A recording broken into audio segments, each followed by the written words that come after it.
Welcome to Alpha 105, Alpha Anywhere Security Setup and Configuration. In this course, we are going to set up and configure the Alpha Anywhere security system to secure your web applications. In this course, you will not only learn the skills, but the underlying structure of the Alpha Anywhere security framework so you can most effectively deploy security for your web applications. We will continue to use our example company, Alpha Sports. In this training, we'll be focusing on adding the security to the Alpha Sports web system to ensure that users only have access to the information they should. We will also be adding capabilities that will allow users with the appropriate security level to be able to self-manage the other users in the system without access to the development environment. Specific core topics we will cover in this training are security system initialization and configuration, including user groups and users, how to apply the security system to your components to restrict access to the resources based on user groups, using the extended user information table to maintain extended information about your users and use that information to drive functionality in grid and UX components. Implement the built-in UX security templates that allow you to add self-management security to the system while deployed. We'll also cover some other built-in features that are enabled in the Alpha Anywhere system when security has been activated. During the training, we'll be discussing how the Alpha security system was implemented and how you can best utilize the security system to effectively implement your web application security policies. By the end of this course, you will be able to confidently set up and configure the Alpha Anywhere security system. You will also be able to create your own security components to implement security self-service in your web applications. And you'll be able to take advantage of the core security features to simplify many complex aspects in your web application without coding. A critical step we want to take before we start our training is to confirm what version of Alpha Anywhere you're running on your development machine.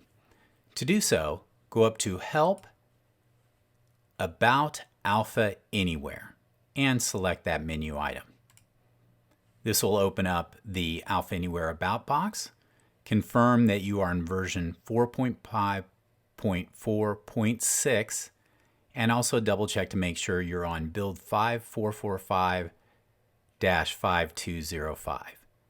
Now, if you have an earlier version, I highly recommend you upgrade to this current version and or a newer version. If you have a newer version of this, that's fine. We just want to make sure that you don't have a version that may not have all the features that will be used during the training. If indeed you do not have the most current version, you can click OK, go to Help, check for new version, and this will allow you to see what is the most current version and what build do you have. And you can also download those patches here to make sure that you have the most recent version and or it's at least a version that's greater than the 5445_5205 that I'm using for this training. At that point, you can click Close.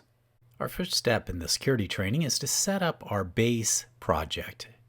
We've provided you with a base project and other associated files to make things a lot easier and also to allow the training to move quicker. You will have received a zip file called Alpha105 training files. Download that to your machine, and once it's downloaded, right-click on the file and say Extract All. This will open and extract compressed folders. What I'd like you to do is browse and select the desktop folder to do the extraction, and click Select Folder. Your path will be different, but we want to make sure we're on the desktop and click Extract.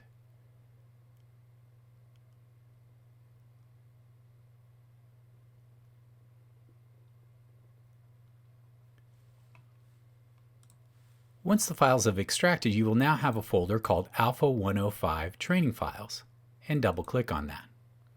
And you'll see in here you have our core folder, which has our workspace, some extra folders, and an original copy of the database that's associated with this project. Our next step is to put that folder into your standard Alpha folder, i.e. where you manage all of your other projects. So with Alpha105 training files open, I'm going to right-click on Alpha105 and copy that folder. Next, I'm going to go to my Documents directory. In my case, I have a central folder in Documents called Alpha Anywhere V12. I'm going to go inside there, and this is my current folder for holding all of my Alpha projects. I'm going to right-click in the white space and select Paste. This will now copy our Alpha105 files into my central location. I like to do that because then I have an original copy in case I ever need to return to that.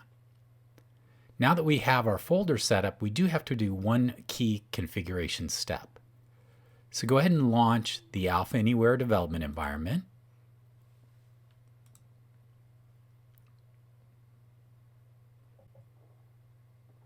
Once you're at the workspace and tasks, select Opening. Once you're at the workspace and tasks, select Open an existing workspace and click OK. This will open up a file browser. Navigate to your documents, the folder you're managing all of your Alpha Anywhere projects. Find the Alpha105 folder. Go ahead and go into that and locate the workspace file, which will be signified by a Alpha logo and then the term Alpha105 after that. Now click Open. This will now open your Alpha105 file. Make sure you're at the Web Projects control panel. You can do that by clicking down below here, or this will also say Web Projects if you're not on this control panel. Select Tools, Alpha DAO Connection Strings. And you'll see we have a built-in connection string. This connection string was established on my machine, so it may have a different file path to where the file folder and database is at on your system. So we need to edit that. This will open up the Edit Alpha DAO connection. Select Build. Once you have opened this, locate File Name and click the little small folder icon. Then what I'd like you to do is navigate to your Documents, into your central folder, into your Alpha105, and locate the Alpha Sports 105 database, and click Open. This will now copy that file path into this connection string so that Alpha knows the proper location on your system of where the database is at. Click Test Connection. Make sure it says Succeeded. In this case, we know that Alpha can talk to the database properly. Click OK, click OK, click OK once again, and now you can close your Alpha DAO Connections folder. You have now successfully set up the Alpha environment to continue your training. Before we can enable and set up our security, we need to add a couple files.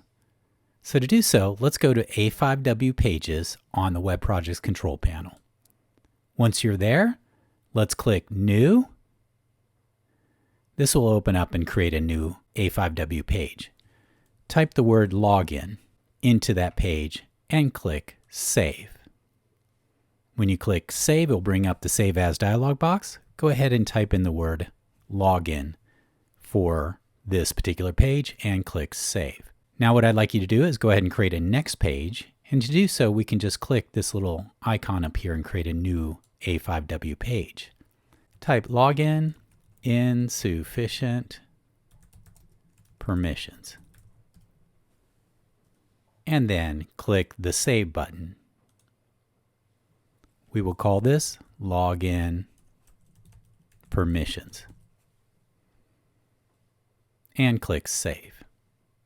Click Web Projects Control Panel to return to the Web Projects Control Panel. Then, on the toolbar up top, click Web Security. This will open up our web security environment. This is the control panel where we control all the different aspects involved with Alpha's security system. Our first step is to enable and configure the web security. To do so, click on Security Configuration and click OK. This will open up our security settings. Step 1 is to click to enable security active. This will open up a set of parameters we need to set. First one is password required. We're going to keep that enabled. Next, we want to do our redirect page for login. This is where the person will be redirected if they do not have permissions into the system. Go ahead and click here, and that will open up a list of pages and select login. Click OK. Now the second one is that if they have logged in but they've reached a page where they have insufficient permissions, we want them to be redirected so that we notify them of that situation. So go ahead and click the ellipsis button, select Login Permissions.a5w, and click OK. Next, we want to modify the security table type. Currently it's set to DBF, which is an internal, but we're going to actually use our database. So let's go ahead and click the ellipsis button here. This will open up our web data type options. Click Use SQL Database and click OK. So now we've told the system that we want to use the database to store this information versus internal files. That wraps it up for this tab. Let's go to Login Options. Here you'll see that you have a number of different parameters. The number one parameter we want to set is the Login Redirect option, which should be same page for all logins. There are a couple different login redirect options. First is same page for all logins. We'll be using that for our demonstration. Secondly is current page if you had a one-page application. And there's also a page assigned by user profile. Again, we're going to use same page for all logins because that tends to be the most flexible in our security environment. Next, select the redirect page after login and select our index.a5w. So this is the page they'll be sent to after they're successfully logged into the system. And click OK. That will complete our items on this tab. Let's go to the user ID and password options. For user ID configuration, there's actually two different ones you can use, email address or value. We're going to use email address. That's the most common one. Next, there's a password encryption key. This is to encrypt the password data when it is stored in the database. I'm going to use 0, 1, 2, 3, 4, 5, 6, 7, 8, 9, 0. And you can pick the one. Very important is you need to record this so if you ever have to restore or use a set of passwords that have been stored, you need to know this encryption key. And that is the last item we have for this tab. We are now ready to take our next steps. Click OK. Since we asked it to use SQL Database, it's going to ask us a series of questions. So the first is what connection string we would like to use. Click Define Connection String and select CONN Security. Again, this is pointing to the same database that we've been using all along, but it gives us flexibility in the future to be able to point it to a different database to store your security data. Click OK. Then click Next. This will now show you the different tables and the names that will be used to be created in the SQL database. We will review these in a future training session. Click Next. This now confirms what it will do, which is create these tables. Click Next. In a few moments, you'll see that it has created the new security tables, and it gives you the notification that the process is complete. So click OK. Now this is giving us a warning saying we must publish the security tables, which is a set of configuration files. And we'll cover this when we do the publishing of this to our local machine for the first time. Click OK. Now that we've set up our security configuration, we can now move on to add users and groups and set up the security of the different items within our project. Now that our configuration has been enabled, we can start working on users and groups. Select Users and Groups and click OK. This will open up our users and groups. You'll notice that by default we don't have any users enabled for the project. But you will see, if you click on the groups, that it does create a default administrators group. So let's go ahead and add the groups we're going to use for this demonstration, and then we can add the users. So a group is a role that you are going to give to users, and you can use those groups to restrict certain capabilities within the system. And it's highly flexible. You can restrict things at a high level and a low level based on these groups. So let's go ahead and add a few groups. So we have administrators. Let's add a second group, which we will call users. This will be people who are going to administrate the system, and these are going to be individuals who are going to use the system but are kind of internal users. And let's add another group here, and that group is going to be called customers. So we're defining another group that will be just for our customers that will allow us to limit what they can do within the system to a small subset of the functionality. So in this case, administrators will probably have the widest range of capabilities, users a little bit less capabilities, and then customers a highly restricted capabilities within the system. You'll notice that you're able to edit and delete the groups as needed, and also there's a way to import and export groups in case you need to do a large number of those groups at one time. Now that we've set up our groups, let's create some sample users. So I'm going to go to Users, and I'm going to go ahead and click Add User. And I'm going to go ahead and add the user admin at alphasports.com. And you'll notice that I used an email configuration for the user ID. For password, I'm going to use password, and I'm going to confirm that with the same one, which is password. Now click OK. So you'll notice now we have a new user called admin. Let's go ahead and click another user, and let's go ahead and add that user as user at alphasports.com. And let's add the password, and the same thing for confirm password, and click OK. So essentially I'm creating some generic users to start out with. A bit later in our training, we're going to actually show you how you can link this to specific users and add them through the system so they're able to log in properly. While we're here, let's go ahead and create a dummy user for customer. Let's go ahead and do customer at alphasports.com, and password, confirm password. We'll be using these to demonstrate some of the group membership capabilities that are available within the system. But again, later on, we'll actually replace this with true logins of individuals who would use this system. Now you'll notice we've created the user accounts, but you'll see that they have not been associated with any of the groups. So let's click admin, and you'll notice when we click admin, it shows us the groups, and now I can assign them to that group. So now admin is a member of administrators. We'll do the same thing for customer. In this case, we want them to be a member of customers, so select customers. And then last, user, we'll make them a member of users. Now note, there's a checkbox metaphor here. You may have a more complicated structure, and you may actually want individuals to be members of multiple groups. And this is available within the system. You're not limited to a single group for a single person. And this provides an enormous amount of flexibility that you can deploy when you're setting up your security environment. So now we've set up our groups. We have our 3 groups: administrators, customers, and users. We've set up our users. And at the same time, we've gone ahead and assigned our users to different groups for our particular situation. And now you can click OK. We'll review this a little later, but what happened is during this process, it actually wrote records into the database with that information.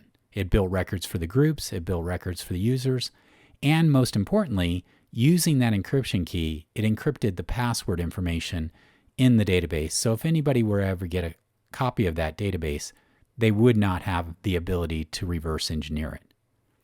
Now that we've set up our security configuration, our users and groups, we're now able to start setting policy on the different components and pages within our system using page security and also the component security.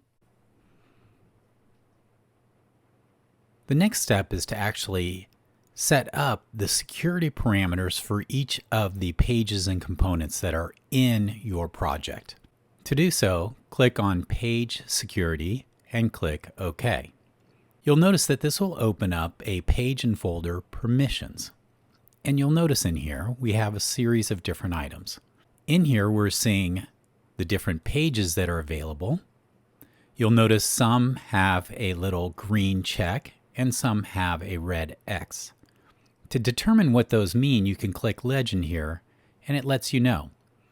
You have Always Allowed. This means that the security system will allow anybody to look at that. Login Required. These are assets that have been protected and it requires a login to see that. And last but not least is Not Allowed, meaning that even if you're logged in, you're not going to be able to see or access that resource. By default, whenever you create a new item, its default status will be Not Allowed. This is to protect you to make sure that you don't create something that accidentally can be seen by someone without you reviewing the security requirements. Click OK. And let's review. So Login, if we click there, this by default is allowed by the system, and login permissions, because we stated that both of these are where people are sent if they don't have access to the system. So it wouldn't make sense to lock them out of the system there. But you'll notice that the index.a5w page, which is where they will land after they enter the system, is currently set up for Not Allowed. What we want to do is modify that, and to do so, right-click on index.a5w, and you'll notice you can select how you want the security to be handled for that particular asset. Currently, it's always denied. What we would like to do is make sure that only people who are logged in can access that page. So click Requires Login. This will open up a selector which shows you the different groups that you've created. And then you can pick and choose which groups can access that information. For now, what I'd like to do is I'm going to click Check All, because I'd like everybody to be able to go in and see the dashboard. And as we move forward in security, we'll show you how to lock down different parts of it. So click OK.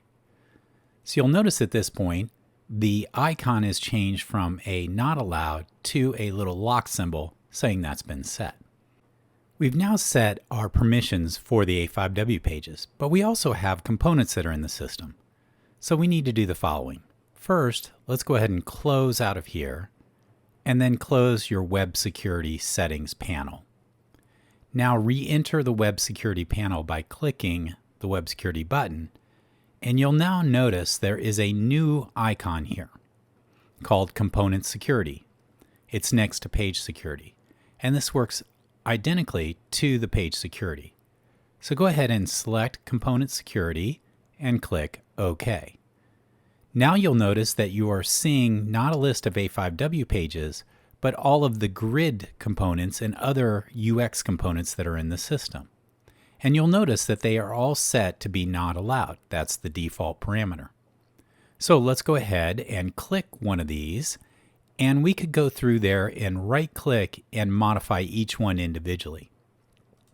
But there's a shortcut. After you've selected customer_grid, click Select All Components with the same permissions as the current component. And you'll notice that it goes in and selects all of the current ones that are not allowed. Then you'll see that it has highlighted or enabled Set Permissions for selected components. Click that, and this opens up that pop-up box where we can click Requires Login and click Check All for now. That will allow everybody to see that, and again, we'll restrict things as we go forward in the future. And then click OK. So you'll notice now that all of our items now are secure and require login to be able to see it. Let's do the same thing for reports. Click on Reports, and you'll see now a list of reports that are in the system. Click the first report, Customer Directory, and click Select All Components with the same permissions. Once that's done, click Set Permissions for Selected Components, select Requires Login, and click Check All. And now click OK. So now we've set not only the permissions for the A5W pages, but also the web components. A very important thing to remember is that if you create any new item in the system, the security for that item will be not allowed. So you'll have to remember to go in and set that before anybody can access the new resource. Go ahead and click Close. And now we have set up our security. We set up our basic configuration. We've added our users and groups. We've set page security and component security. We have one last step before we're ready to test our new security system. We're finished with this area, so we can go ahead and click Close. Then I'd like you to make sure that Web Components is selected. And then from the drop-down box here, select Login Component. This will open up our Login Builder. This is a standard component that allows people to log in and handles that interaction with the user. Once you've opened this up, we can click Save and then just type in Login. And this will create a special type of web component called Login. Now I'd like to do one other thing while I'm here.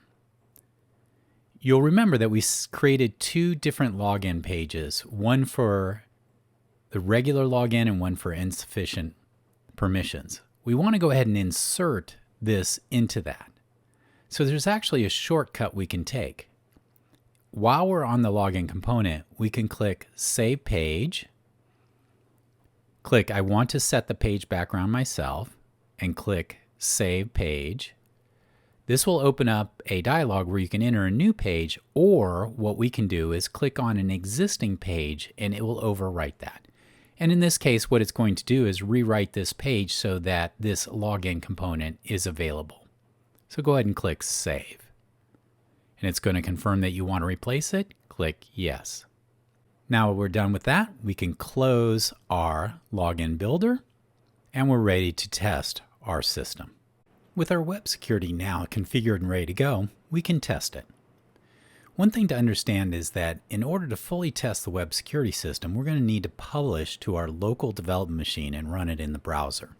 There are limited capabilities. You can do things within live preview, and we'll show a few techniques of that later in our training. But the reality is we need to publish the complete system to the local drive and then run it off of our development environment. And this is very simple. So let's do one thing first. Let's make sure that our publishing configuration is set up correctly. To do so, make sure you're at the Web Projects Control Panel. Click the Profile button up in the left-hand corner, and this will open up our web project profiles. And currently we have a single profile. What I'd like you to do is go to Target Folder and make sure that it says Alpha105.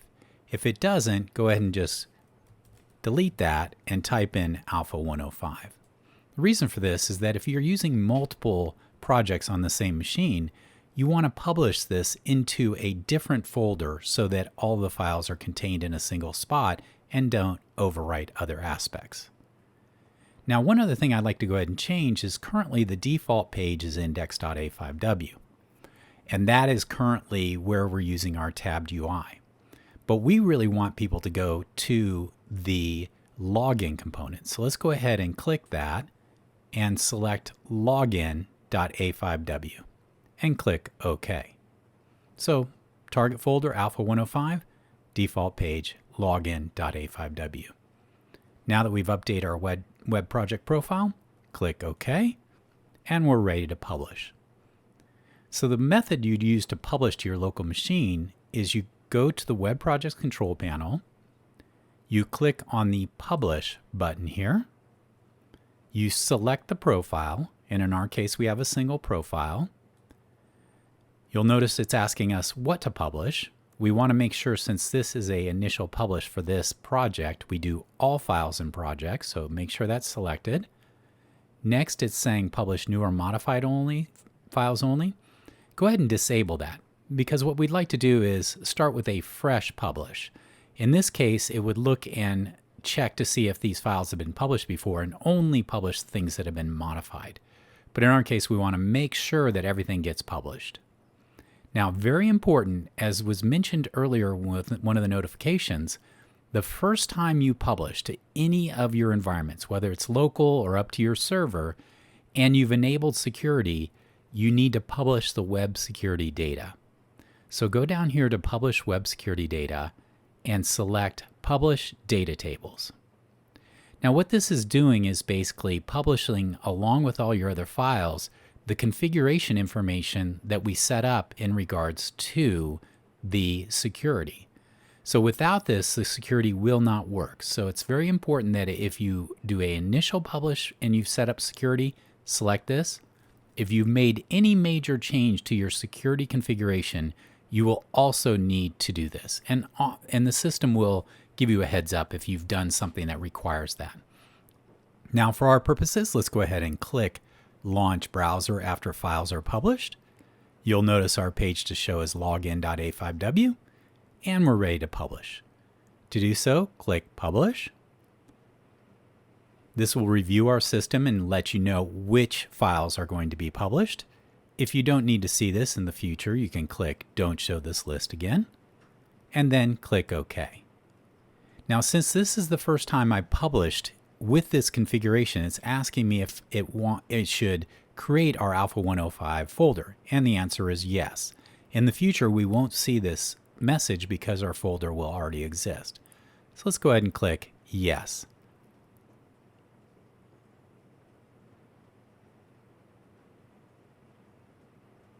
So the system has reviewed, gathered up all the files, and published them to our local system in the specified folder.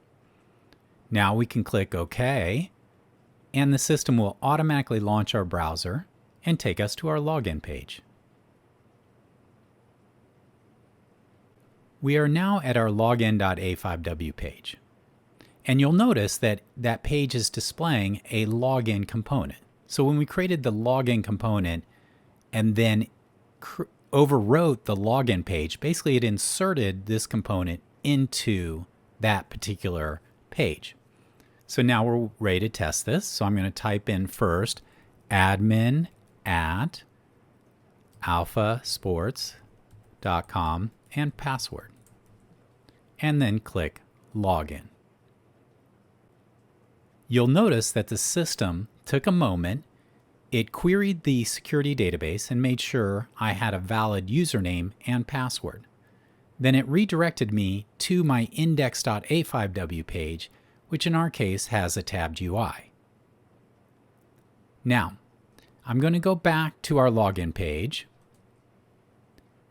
And obviously this worked fine for me, but it may be a situation where you had an error here. And a couple things you want to check is first, go back into the Alpha environment, make sure you published with the web security data table here.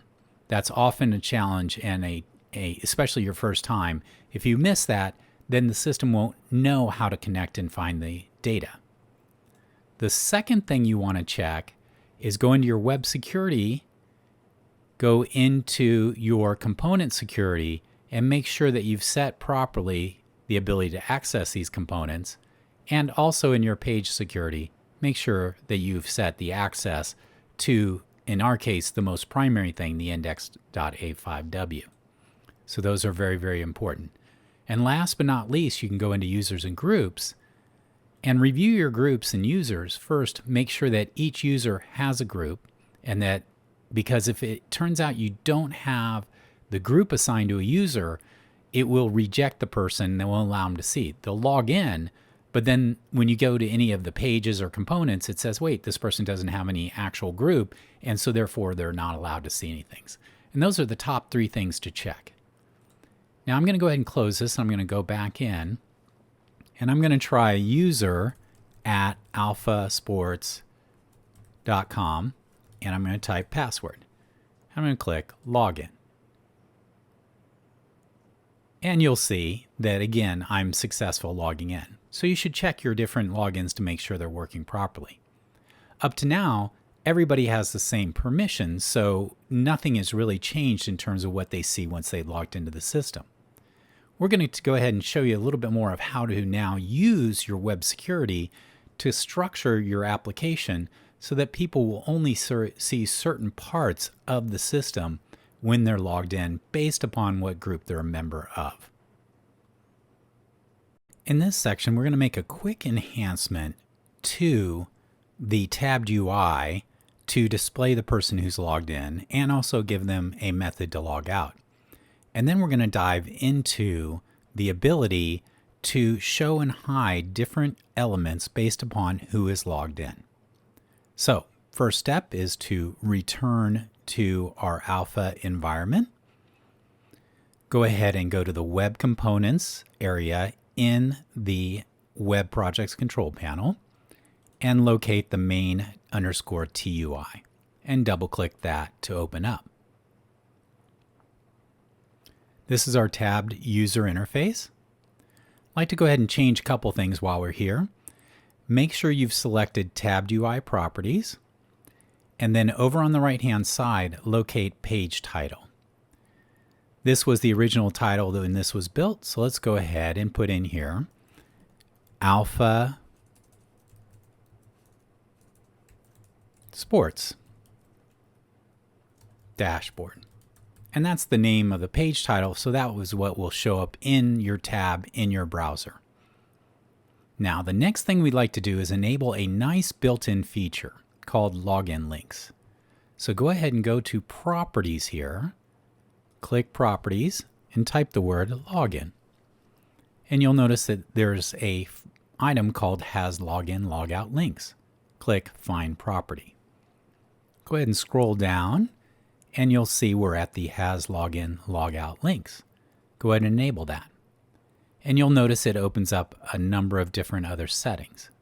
In our case, we're just going to leave the defaults alone, although you are able to modify this as you see fit. So now that we've modified our tabbed UI, click Save. And now what we need to do is publish this to our local drive and check it out. Now there's two methods to do that. One method would be to return to the Web Projects Control Panel, click Publish, and go through the whole process that we did previously. But a shortcut, which we'll use to save time, is I'm going to go back into my tabbed UI, and up on the bar up here, you'll see there's an item called Publish. And this specifically will publish just this component. So when I click that, you'll notice that it's giving me a files to publish. These are all the different files it needs to render this component properly, and click OK. Now what it's done is publish this specific component to my current publishing profile, which is my local. If you do have more than one publishing profile, you'll have the option to change where you're publishing this single component. But use that, that will save you a lot of time versus having to always go back to the Web Projects Control Panel and do a publish there. Now let's return to our web browser. If you have already closed this, you will need to go through the login process. But since I've already done that, I'm just going to refresh this web page. Once that's done, you will see two things. One, up top, we now have Alpha Sports Dashboard is on our tab. That's the page name. And also you'll notice now we have a new set of text and also a new link that's in the header. And you'll notice that it's actually putting up here the username of the current logged in user. In my case, it's user@alphasports.com. And now if I click log out, you'll see that in a moment, it logs me out of the system, thus removing my permissions to be able to use anything within this browser, and takes me back to my login page. So now I can go here.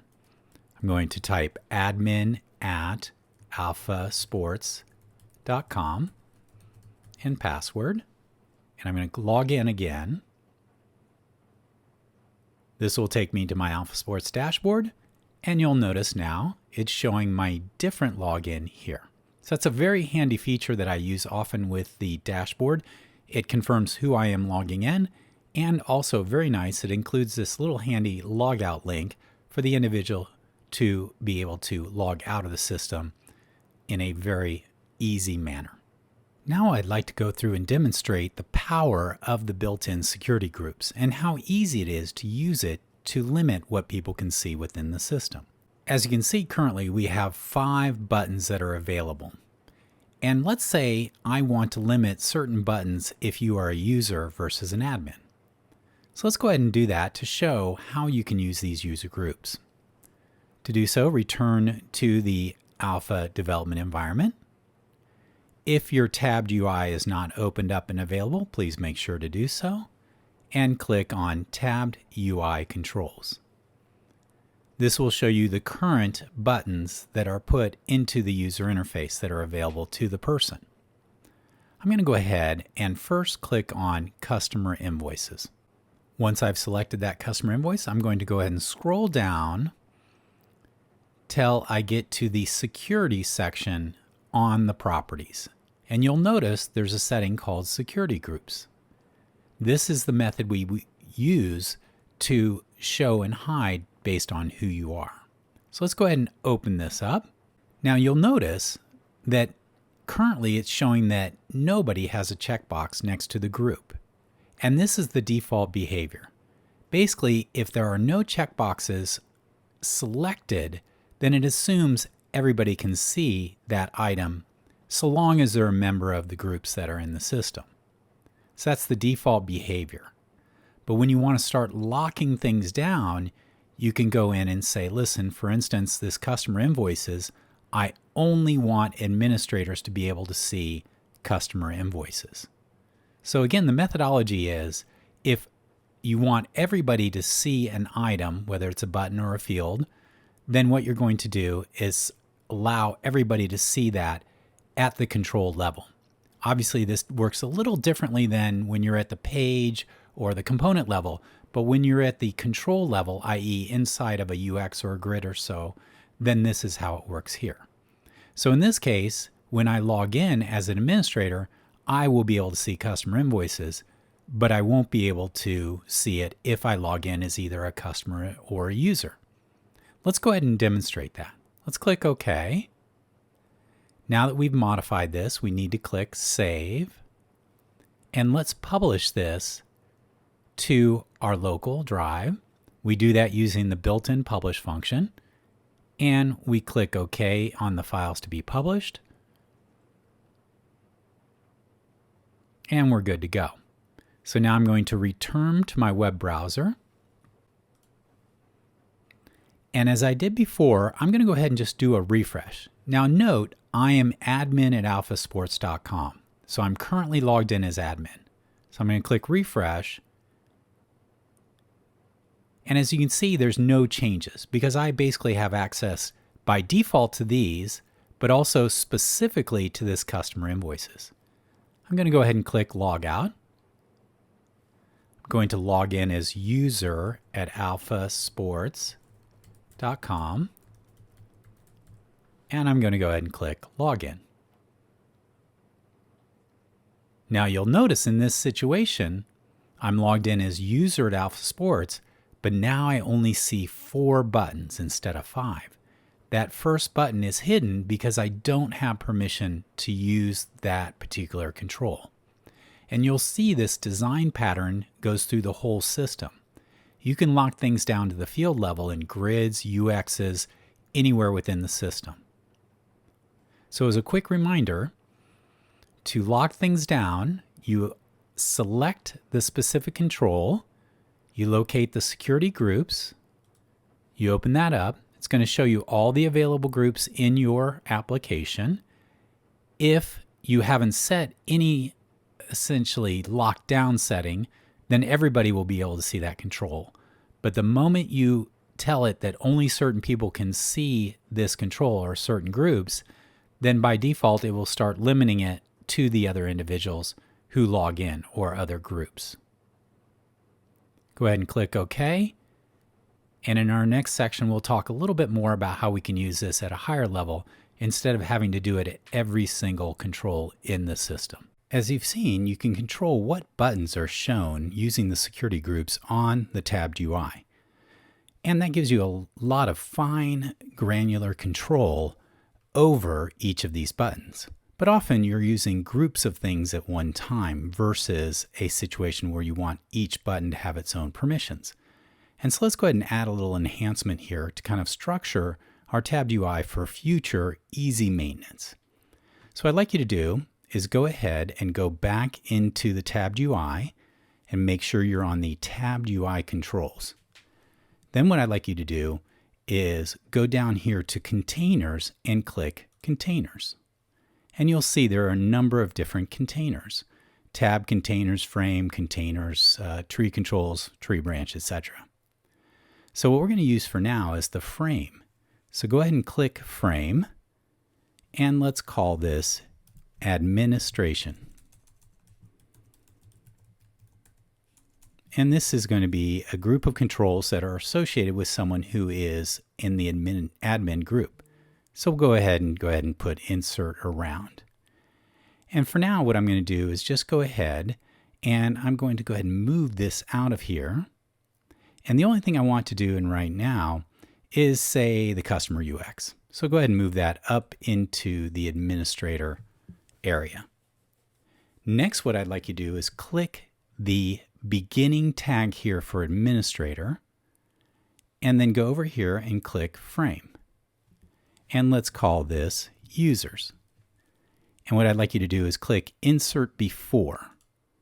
And you'll notice we'll insert that before.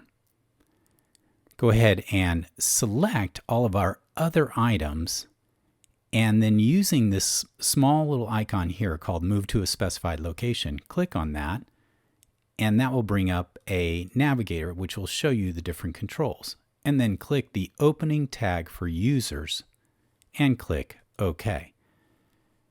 You'll see that once you've done that, it moves all the controls, or in this case buttons, into that area there. Now let's do one last thing. Let's go ahead and click here, click the frame, and let's type Customers. And click Insert Before. So now we have a frame for customer information. Now we don't have any specific buttons for them, but we'll add that a little bit later. But what I'd like you to do is go ahead and go down to Other Controls, and you'll notice that we have a series of other controls we can use. So let's go ahead and click in here, Static Text, to add a little piece of static text inside this frame. Once you've selected that, and make sure it's inside these two items here, the frame beginning and frame end, go over here to Static Text, click that, and type Customer Information. And again, this is just a placeholder for right now to display some information in that frame. Now that we have that done, we're ready to go ahead and start setting our permissions. So before, we set our permissions on an individual item. So actually, if I click here and scroll down, now since we're not going to do things at the individual button level, let's go ahead and click here and open up our security groups and go ahead and remove administrators. Now anybody can see that button at this time, and click OK. Now what's nice is we can actually set the security group's permissions at the frame level. So let's go in here. Let's click Frame Administration. On the right we have security groups. Let's go ahead and open that up. And in this case we only want people in the administrators group to see the items inside this frame. So go ahead and select administrators and click OK. Now we have users. Let's go ahead and click the opening tag for frame users. Go over to the right, select security groups. And in this case, we want both administrators and users. So in this scenario, we actually want the administrators to see everything in the users and the administration. But in our case, we want to make sure that our customers cannot see any information in these two areas. So we leave that unchecked and click OK. Now for our customers, let's go ahead and click Customers and select their security groups. And in our case, we could select all three, but for this demonstration, I'm just going to allow customers to see what's in there. It'll allow us to kind of show the behaviors a lot better. Now click OK. So now you have 3 frames. Each frame is dedicated to an individual person or a group of people. And the permissions is set at the frame level. So if you have that permission, everything is going to be seen below it. So let's go ahead and click Save. And let's publish. This again will bring up files to be published, and we click OK. Now we can return back to our browser. If you had already closed your browser, you can re-log into the system using the login.a5w page, and you'll see who you're logged in up here, in this case user. So I'm going to go ahead And I'm going to do a refresh here. So as you can see, we are only seeing the frame for users because users are only able to see items in that frame. So let's go ahead and log out. I'm going to log in as administrator.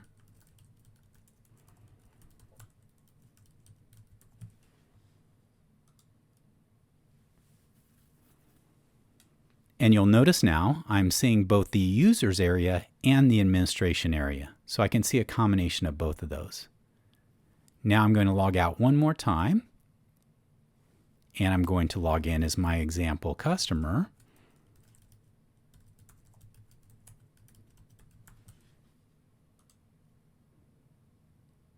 And in this case, they are only seeing the frame for customers. And you'll see we have our static text that will be replaced in the future with buttons, reports, whatever we happen to need.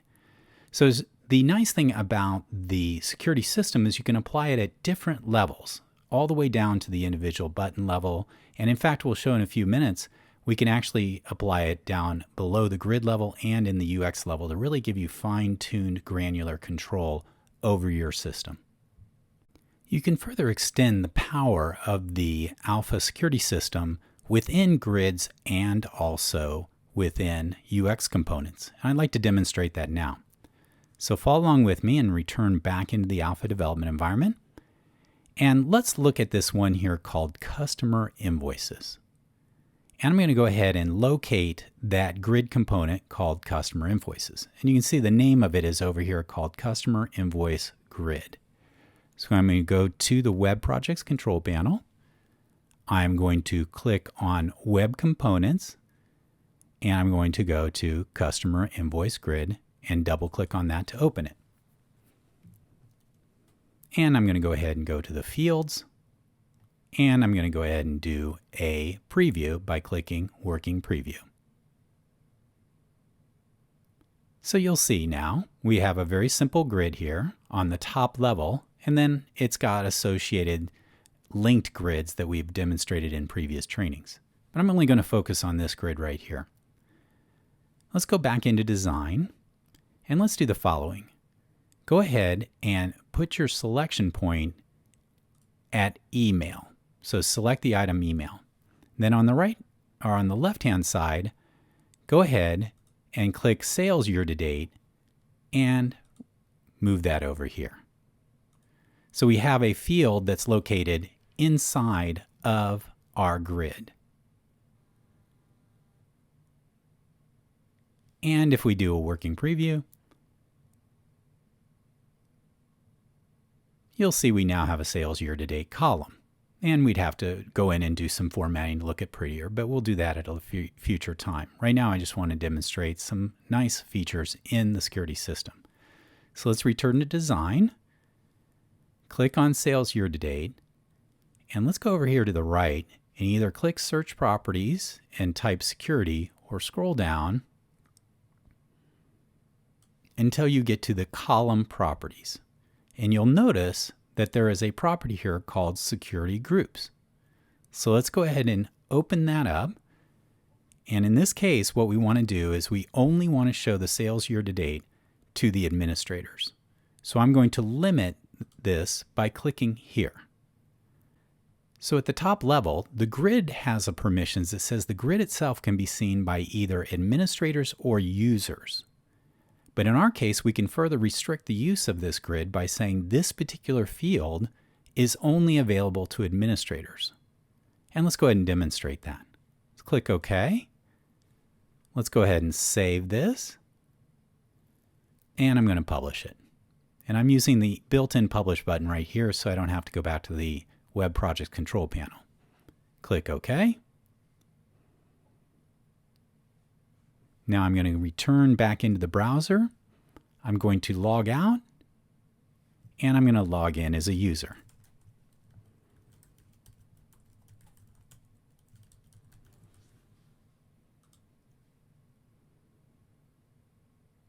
Once I've logged in, I'm going to click Customer Invoices, which will open that grid. And you'll notice that the grid looks great but we're missing our sales year to date. And that's because I'm currently logged in as a user level. Now I'm going to quickly log out, log in as the administrator,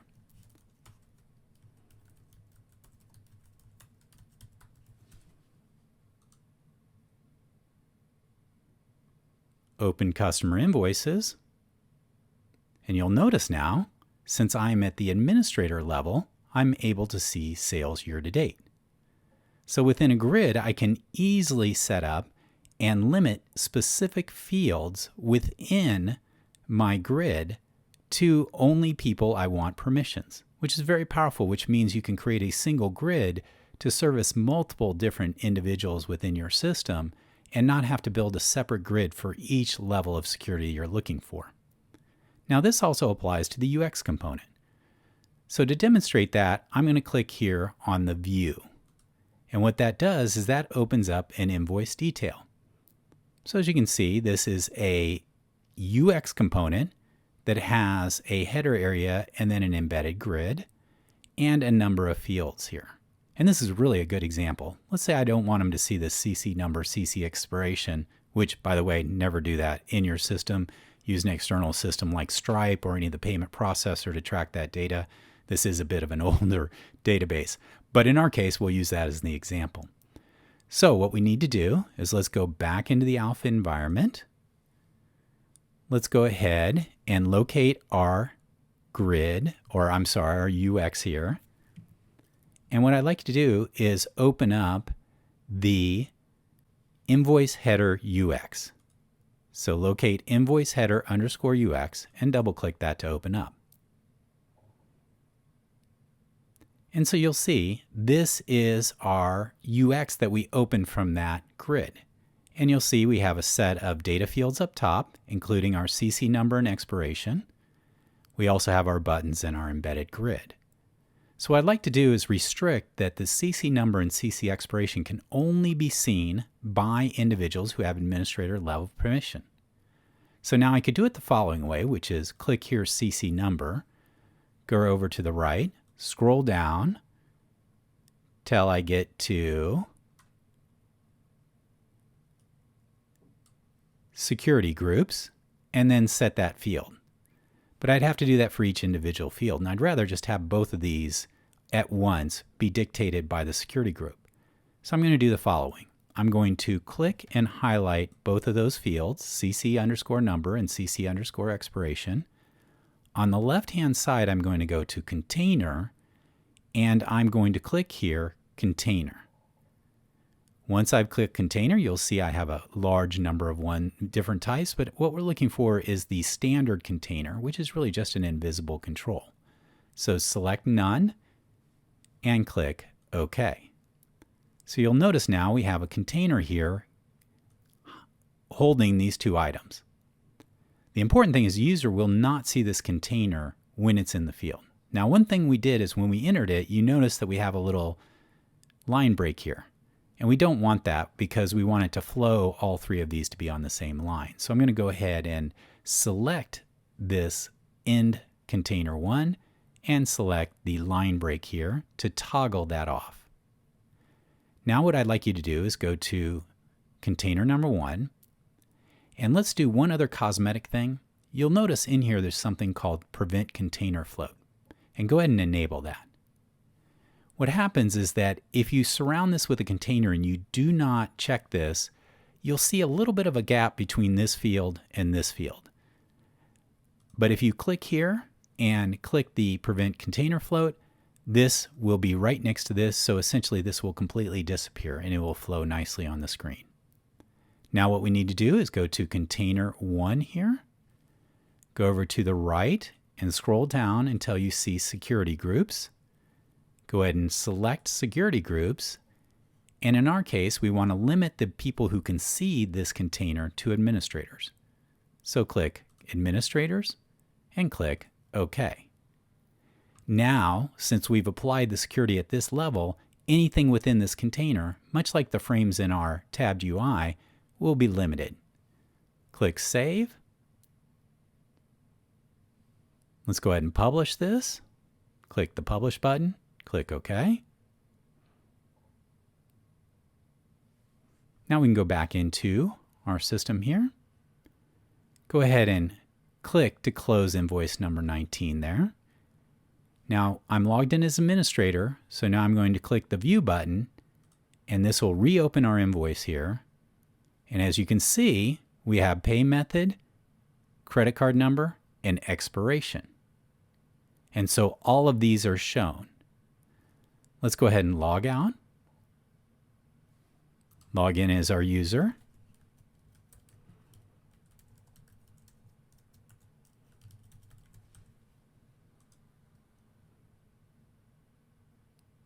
We'll open our customer invoices.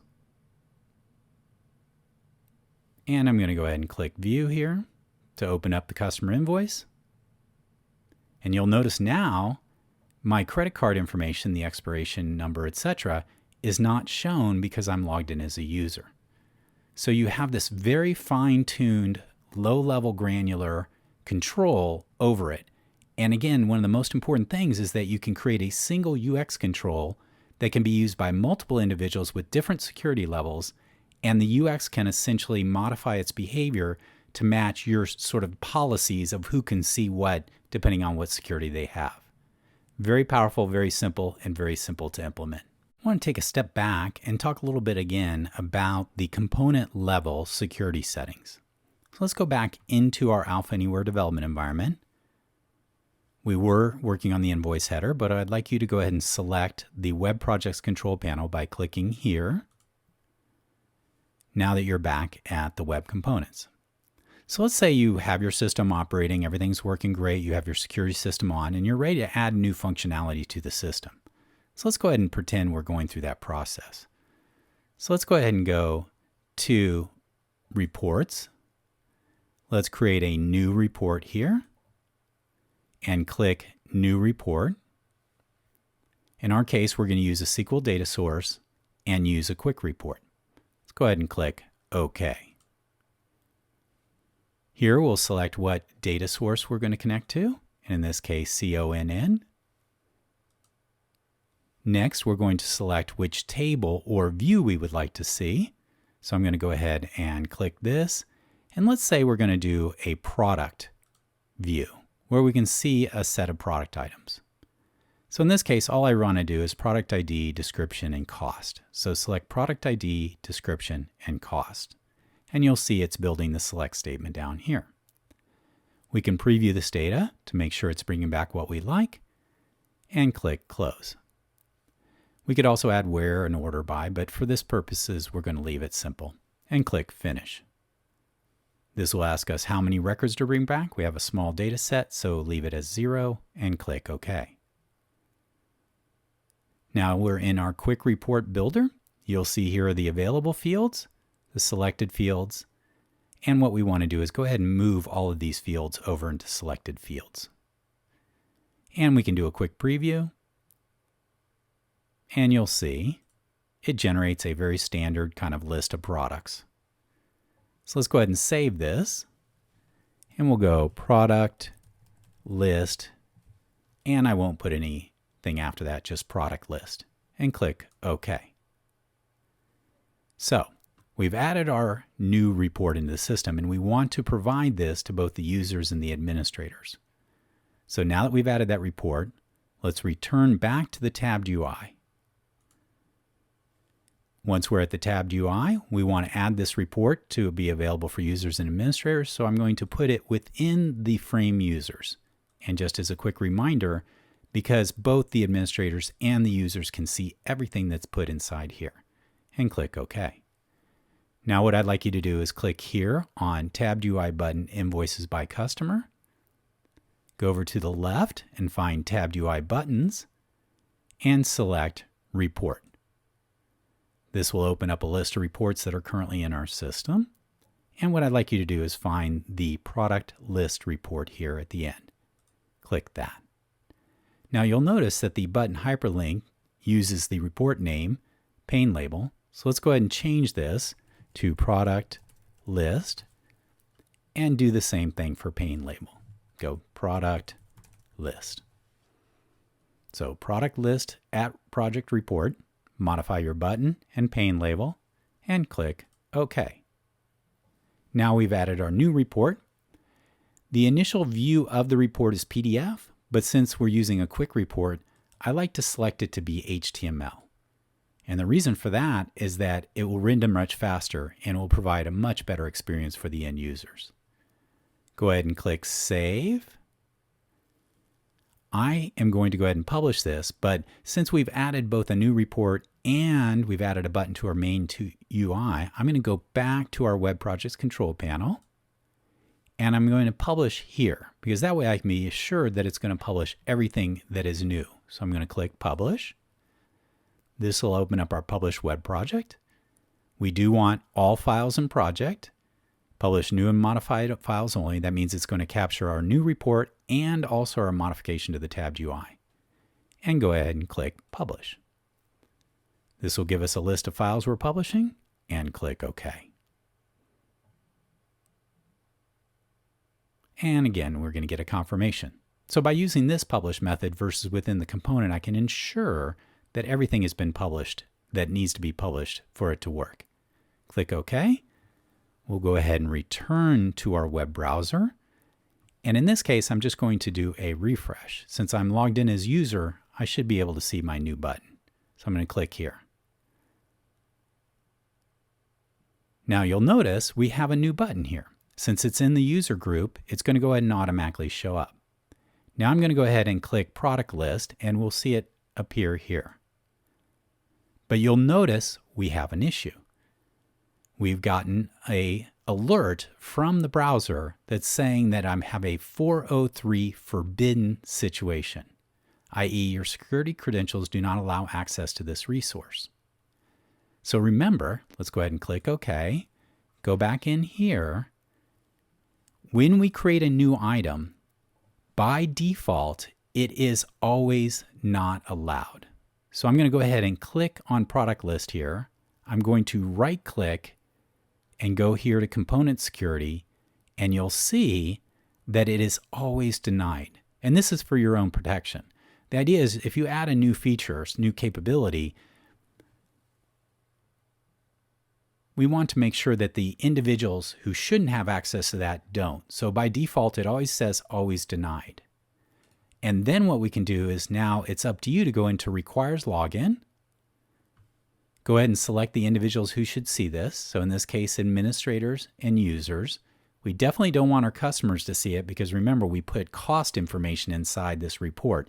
Not a good plan. So we want to leave it to administrators and users and click OK. So now we've set the permissions on this report so that only people who have either administrator or user can see that. Now we can go ahead and click Publish. I'm going to go ahead and publish just the current file. Now we haven't actually changed the file itself, but during the publishing process, it's going to collect the updated security information and send that to our folder so the next time it runs, it works properly. So go ahead and click Publish, and then click OK on Files to be published. And click OK after the confirmation. Now if we go back in, let's go ahead and do a refresh here to refresh. It's always a good idea if you change a bunch of security stuff to do a refresh. It's going to still keep me logged in as user. We'll have product list, but now when I click product list, you'll see that it renders correctly. So just a word to the wise, whenever you add a new item to your system, immediately right-click on that item and set your component security. That way you don't have a problem where you publish it, doesn't work, and you have to come back and adjust it. Just saves you a step there.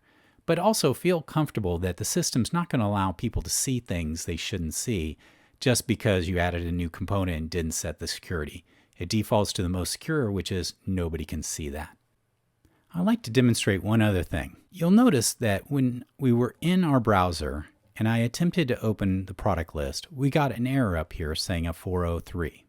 And so it was very obvious that we had a security system situation. But there are some scenarios where you don't get a nice alert here, but it still violates and triggers a 403 error. So you'll notice in certain scenarios, let's say I go here,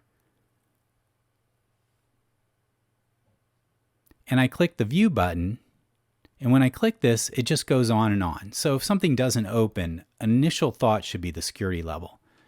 But if you really want to confirm it, you can do something fairly simple inside the browser. You can go up here to the triple ellipsis, this is Chrome, and go to More Tools, Developer Tools. And again, this is Chrome. This will open up here a console. And if you have a situation where a security violation has occurred, you may not get an alert, but you will see a message here in red that will say, for instance, that you don't have the right permissions. So if you start to see something not working, your first thought is, did I set the security correctly? And again, a way to check that very readily is go into the developer tools, in this case here for Chrome, but also F12 for Internet Explorer, and Mozilla Firefox has its own method. And you will see that in the console, the web browser will notify you that you tried to load a resource that was not allowed by the security permissions. And that will save you a lot of time in the future.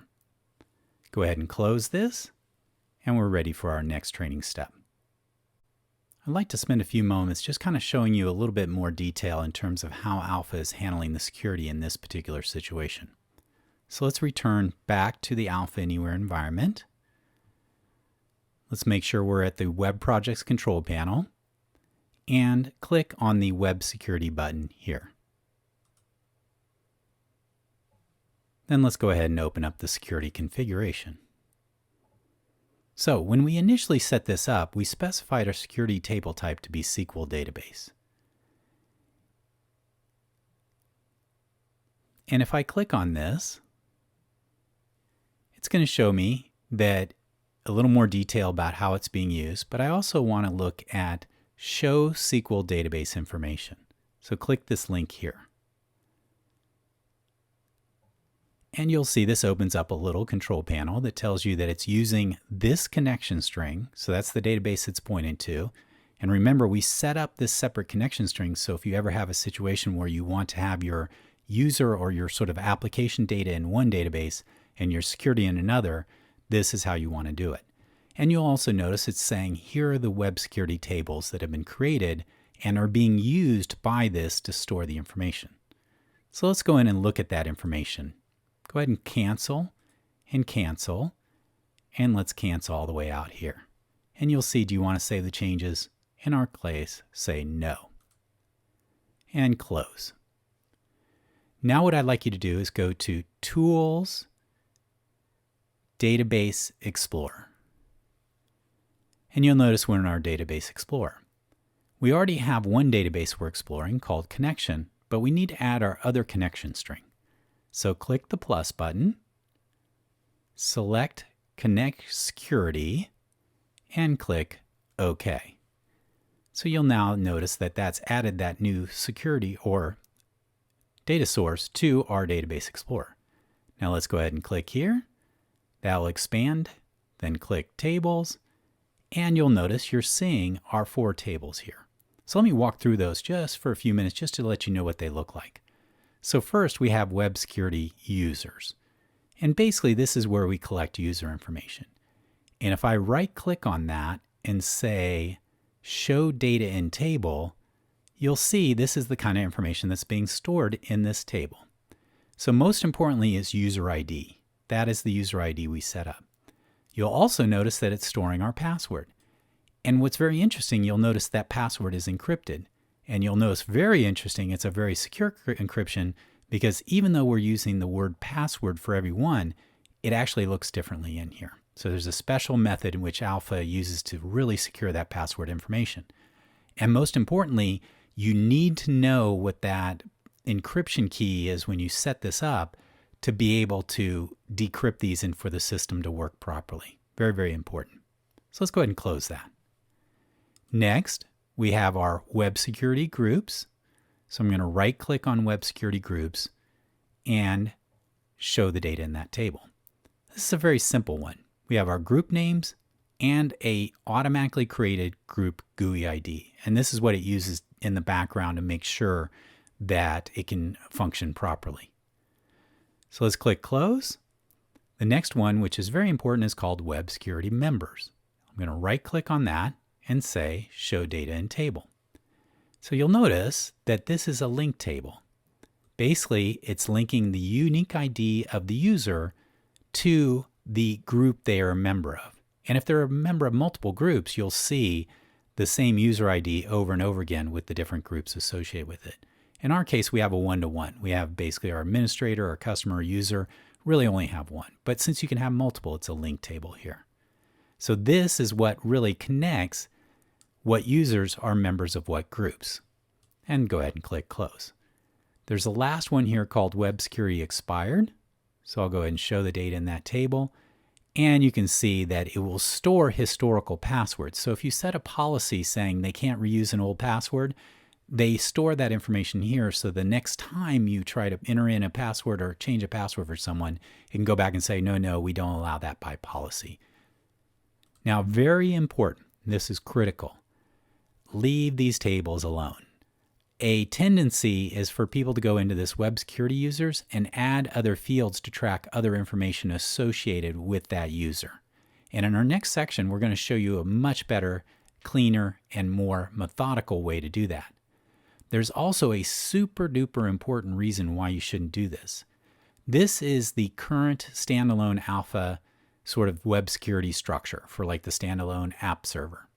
But when you move up onto IIS or onto Alpha Cloud, they are using a much different under the covers database structure. And in fact, a structure you're not going to even be able to touch.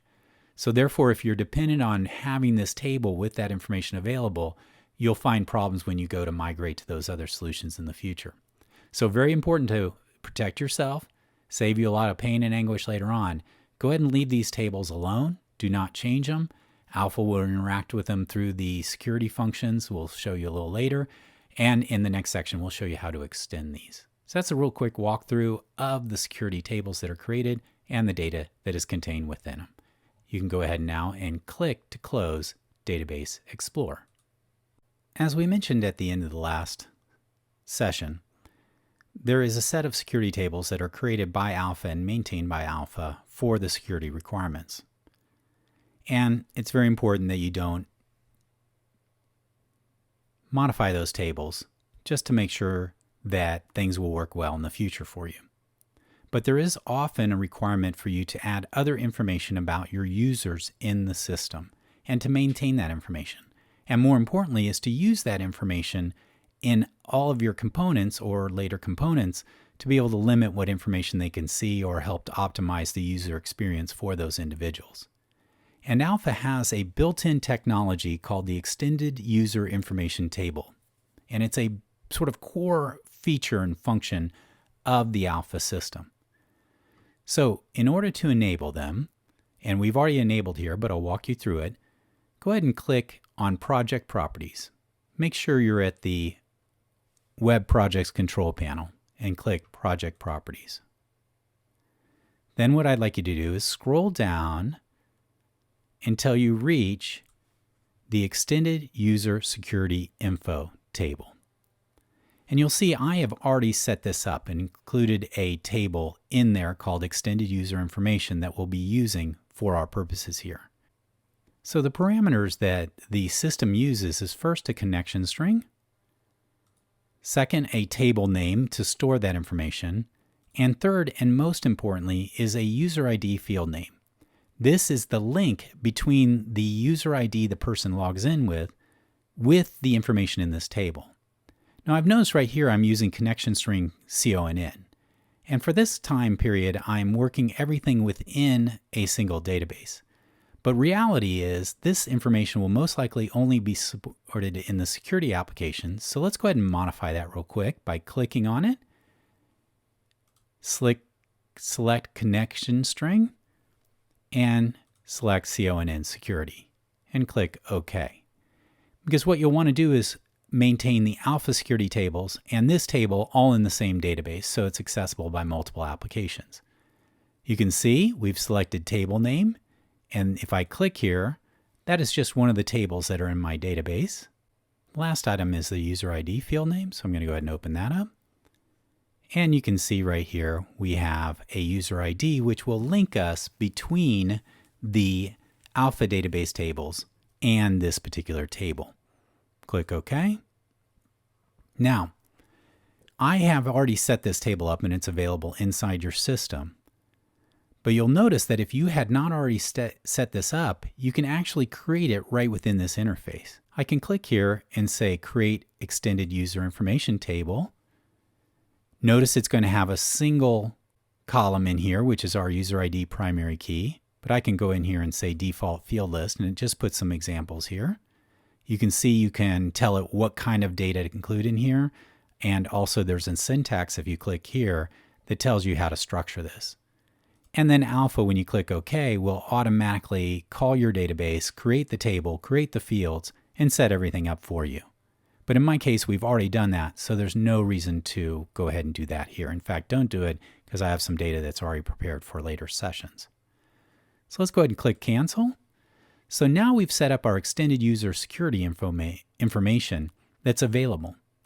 And this is known now by the Alpha system, and you'll see in the subsequent courses or lessons how we can leverage that for many different uses within the system. And in fact, there's a number of very powerful commands and XBasic functions that are available to help interact with this data.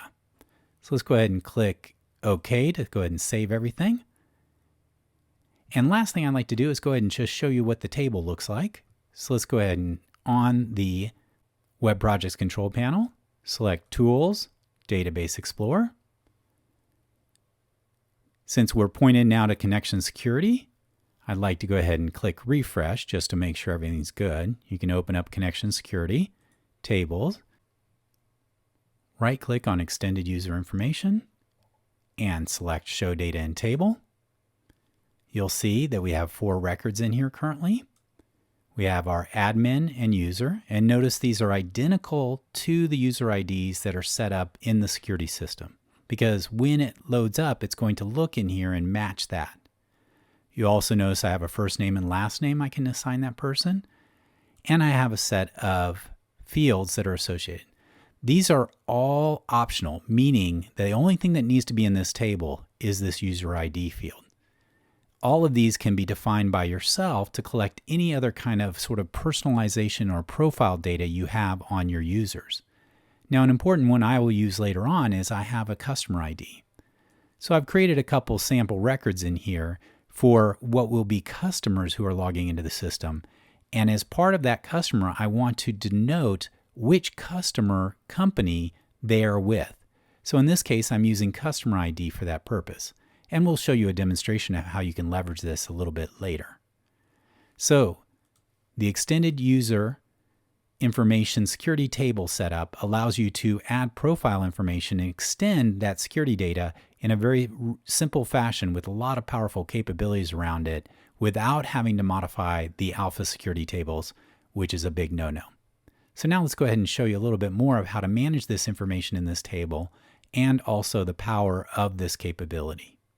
Go ahead and click the X to close this, and we can move to our next lesson. Now that we've set up our user extended information table, we need a way to manage that information. And specifically, we are going to only allow administrators to manage that data. So to do so, let's go ahead and go back into the Web Projects Control Panel. Let's go to Web Components, and let's create a new grid to manage that data. Select from the drop-down box, Grid Component. In our case, we're going to start with a blank grid component. Click OK. Now let's go ahead and make this an editable grid right out of the gate. So, with component type selected, click Tabular, and then here, select Updatable from Grid Is. And you'll notice we have a representation of this information here. Next, let's set the query. Click on the query icon here. First thing we'll do is select our connection name. And remember, we want to use our security connection string because that is going to be the database where we're going to have that particular table stored in. So select Connection Security and click OK. Once you've selected that, click Connect, and this will open up our selector. Our first step is to click the table or view, click Select, and then in here, locate the extended user information table and click OK. So our purpose is we're going to return all records. We don't need any filter or order by. Next, select fields. And in this case, what we would like to do is select and highlight all fields and move them over to the right. So this way we have all of our different fields in our table available. And again, this is a set of fields I am using, but you can extend the number of fields for that table to handle any particular situation for your application. Once you've done that, click Save and type in extended user information underscore grid. So again, extended user information underscore grid, and click Save. Now we can immediately test this by clicking Working Preview.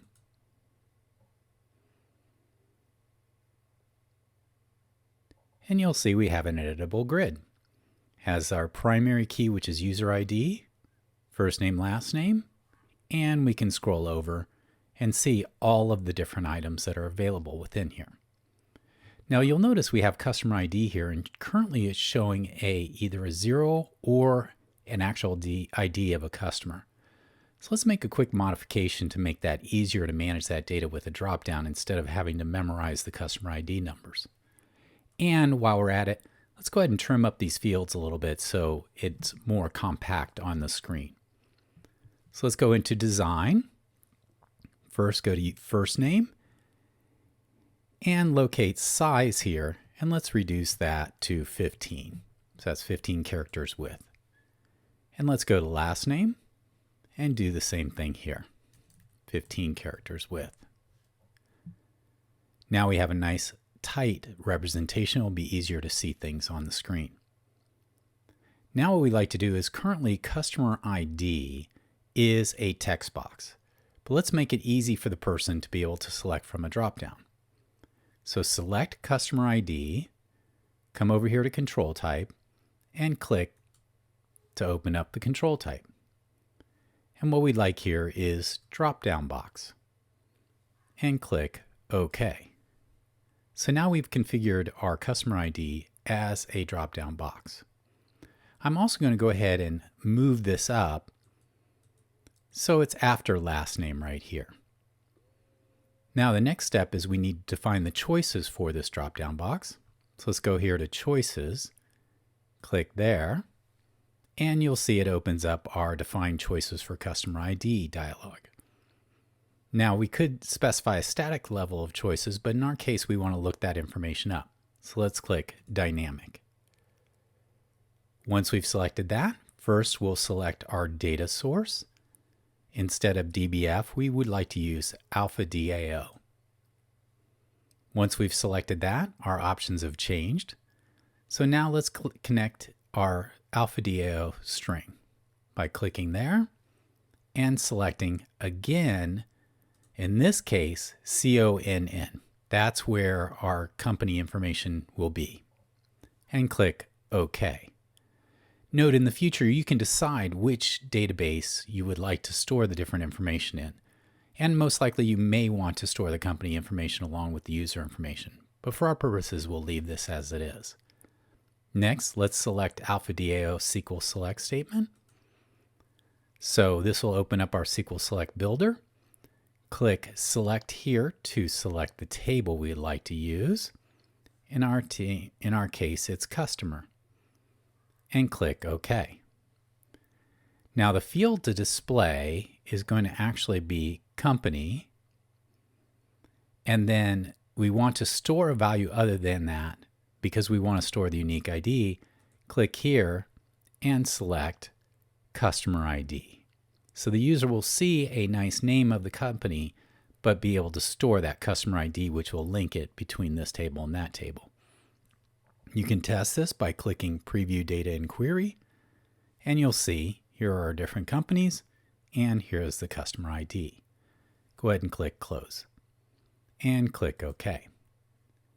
Now you'll notice when we showed you a few moments ago, some were set to 0, because in this case, 0 means an internal person. So let's go ahead and add our own custom selection. Now, obviously, you could add that company name into the company database and then select it there, but I want something a little bit more fixed. So I'm going to go here to Additional Choices Pre. I'm going to click to select here, and I'm going to add my own one here. In this case, I'm going to say Alpha Sports, and I'm going to put in the pipe character, which is a vertical bar, and 0. So essentially, we're adding our own little item to the drop-down box, and click OK. Now that we've set up our dynamic connection string, pointed to the CONN, and selecting the company and customer ID from the customer table, and adding our additional choices, we can click OK. Let's go ahead and save this. And let's do a working preview. So you can see things are a little tighter here. And most importantly, now our customer ID is a dropdown. So you'll notice both admin and user are zeros, so they're selecting that. But I could change them to something else here. Now for new records, you'll notice that we have this Alpha Sports here. It's not in the database, but if we were to do that, it would be 0. And you could actually default this to be that. Now you'll notice there are 3 lines here. I'm going to go ahead and modify that just so that there's only one line to enter a person at a time. So to do so, click Design, go to Update Settings, and locate the number of new record rows. And change that from 3 to 1. And click Save. We now want to add that to our tabbed UI. But remember, very important, we really need to make sure we've set the security on this before we go further. So let's return to the Web Projects Control Panel. Now you'll notice we have our extended user information grid here. That is now a part of our web components. Right-click on it, go down to Component Security, and note it is indeed always denied. So let's go ahead and select Requires Login. And in this case, we would like to make sure that only administrators can access this, and click OK. Now when we publish that, the proper security settings will be involved with that publishing. Now we need to add this to our tabbed UI. So let's go ahead and return to our tabbed UI either by clicking on this button, or if it's not open, double-clicking here. And what we want to do is add this to the administration frame. And the reason why is only these buttons will show if the person is in the administrative group. So go ahead and select, after you've selected Frame Opening, select Component, scroll down until we locate Extended User Information. For the button, we can just say User Information. And also for the pane title, let's put the same thing, Information. So again, Extended User Information, User Information, User Information, and click OK. So now we have our new button, and we also have it in the administration area. Click Save. Let's go back to our Extended User Information grid. Make sure that has also been saved. And now we can go back to our Web Projects Control Panel and do a publish. In this case, I want to publish all files since we did multiple changes. And we're saying publish new and modified, so only send out the things that have been changed or added. And click Publish. This will show us a list. We click OK.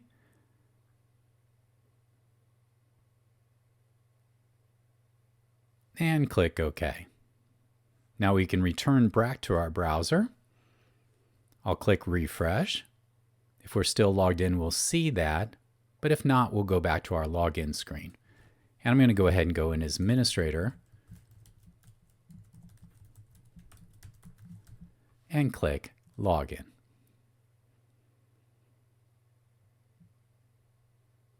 So now you'll note that in our administration area here, we have user information. I select that.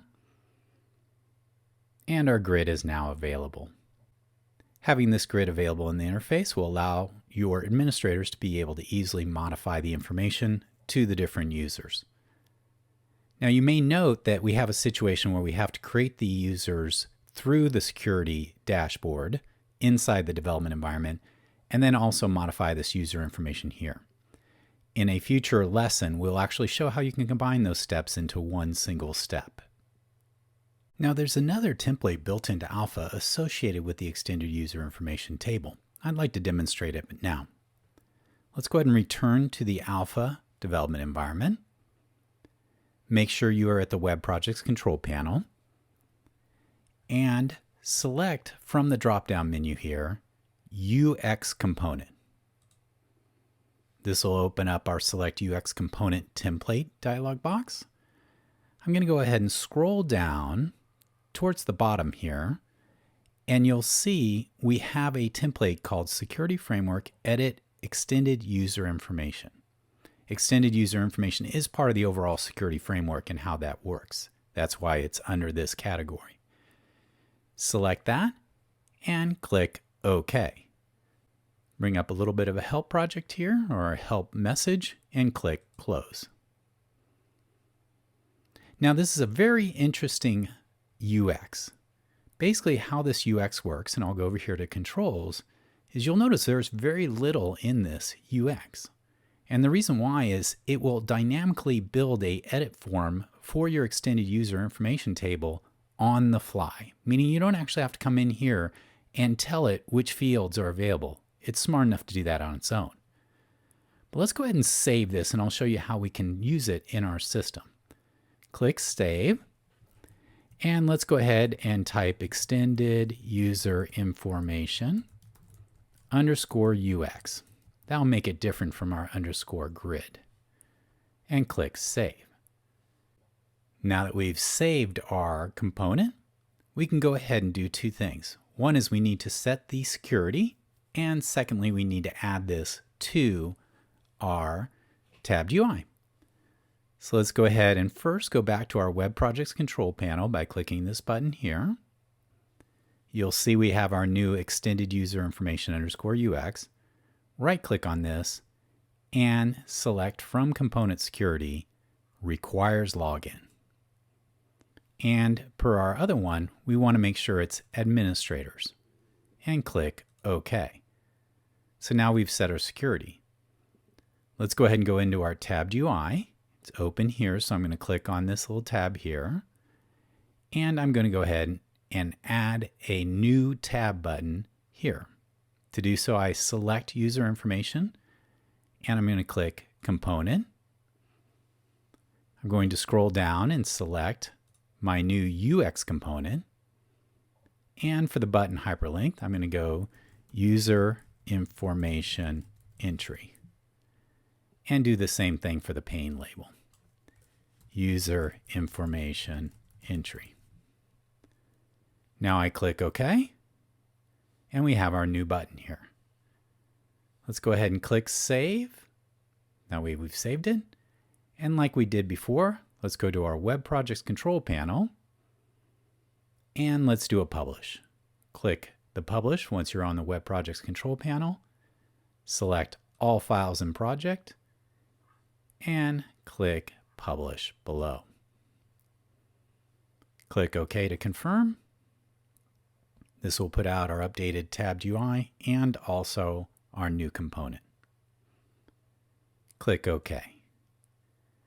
Now we can go into the Alpha environment inside your tabbed UI.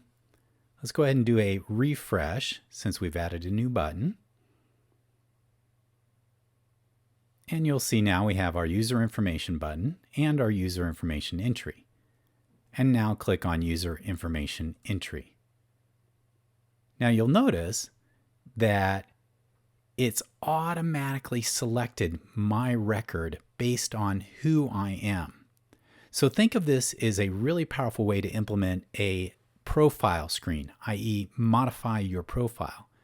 The system is smart enough to go in and understand who you are, look up in the extended user information table, find all the different available fields, build this form, and then load your information into it.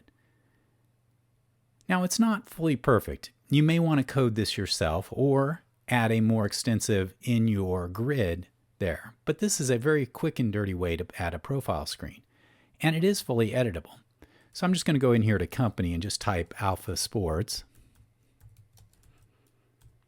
And this is different from selecting the customer ID, and click Save. And you'll notice that it's automatically updated that data. And in fact, I can go to my user information grid, and you'll see it's saved that information in the database and displaying it here. Now, there are a few drawbacks. For instance, it doesn't understand that this should be a drop-down. But mainly, you probably won't be editing this if you're a user. Some things will be fixed behind the scenes, and you can take control over that in the actual UX to modify it. But again, it's a really nice time saver. It saves you from coding in terms of creating a quick user profile, and it handles all the items of finding who you are, loading up your record, and building this form. So if I were to later on go through and add a couple more fields to my user extended information table, then this would automatically rebuild this form without me having to modify that. So I'm sure you'll find a good use for this tool in your overall architecture. So as you've seen, it is very easy to set up and use the extended user information table to store critical information about the people who are using your system. But it goes far beyond that. Alpha has a whole series of built-in functional capabilities that leverage the extended user information to make your system more powerful. And beyond that, a whole series of built-in XBasic functions that allow you to use that information in your XBasic scripts. What I'd like to do now is demonstrate the power of this built-in capability. And to do so, what we're going to do is start working a little bit on the customer interface. Now, in our case, when we've logged in so far, we have users in administration, and to a large degree, the people can see all of the customer information. But in our case, what we want to do is when a customer logs in, you want to restrict that information to only their information. And we can use the extended user information table to help support that requirement. So let's go ahead and do that. Let's go into the Alpha development environment and go ahead, and if it's not already open, go ahead and double click and open the customer invoice header grid. And once you've opened that, we can do a quick working preview to see what it looks like. So as you can see, it shows a series of invoices and also includes the line items for each invoice.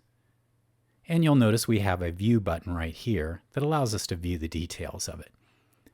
Now, all of the different invoices are available here because we wanted the internal resources to be able to manage all of them. To provide the customer the ability to see only invoices that are associated with their customer ID, I'm going to take the first step to create a dedicated version of this grid. That way I have something very distinctive and can modify it further just for customers. So let's do the following. Let's click Design, and up here, click the little icon that's a Save button with ellipsis. And what we're going to call this is Customer Invoice Header _ grid, but for the customer. So I'm going to go ahead and select Customer Invoice Header _ grid, which is the current name here. But then I'm going to add a little notation and change the file name to say For Customer. That way we have something distinct in our system. And this will save this and make a copy of that grid. So everything's the same. We've just given it a different name to make it distinctive. Now that we've done that, remember our first step always is to set the permissions on that grid. So let's go back to our Web Projects Control Panel. We'll find our new grid here and right-click on that grid and do Component Security, Requires Login, and in this case, only customers are going to be able to see this grid. Click OK. Now that we've done that, and again, that's the practice, is whenever I create a new item, I immediately set the security so I don't have any problems later on. Let's go ahead and go back into that grid. So I'm going to go down here to locate the tab, and I'm back in that grid. And once you're back in the grid, go ahead and click Query here. Now, since we just reopened this, you'll see that we aren't connected, so we click Connect, and we have all the items here. Now, one of the more powerful things about a grid is I can set a filter in here. And in fact, if I click on here, I can see I can do it on any of the fields in here and create a command here. But notice there is a new link here called How to Filter Grid Based on Current Logged In User. And if you click that, it's going to tell you the different ways in which you can do this. And I'll step you through it now. The first step is defining your arguments and then connecting those arguments to the user extended information and setting your filter. And in fact, you can copy this and paste it into a document for future use. So follow along with me. The first step is to define an argument. So click Define Arguments, and let's create our first new argument by clicking Insert New Argument and type Customer ID. Now, very important is we want this to be numeric because customer ID is an integer value. So make sure it's customer underscore ID and numeric. Once you've done that, click OK. Now you'll notice that we've done that. It's saying it's incomplete because we need to finish the definition of how we're going to populate this argument. Basically, think of it as a variable that on the fly is populated and then can be used in your filter. On the right-hand side, go to the third item here where it says Get Argument Value From, and select from the drop-down Get a Value for the current logged in user. And this is a feature that connects us to our extended user information table. So select that. Now we have the option of selecting which value. So click the three ellipses here, and you'll see it gives us a number of options.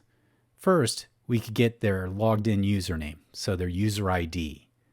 We could also get their user groups, which is what the security system, like customer or admin or administrator or user.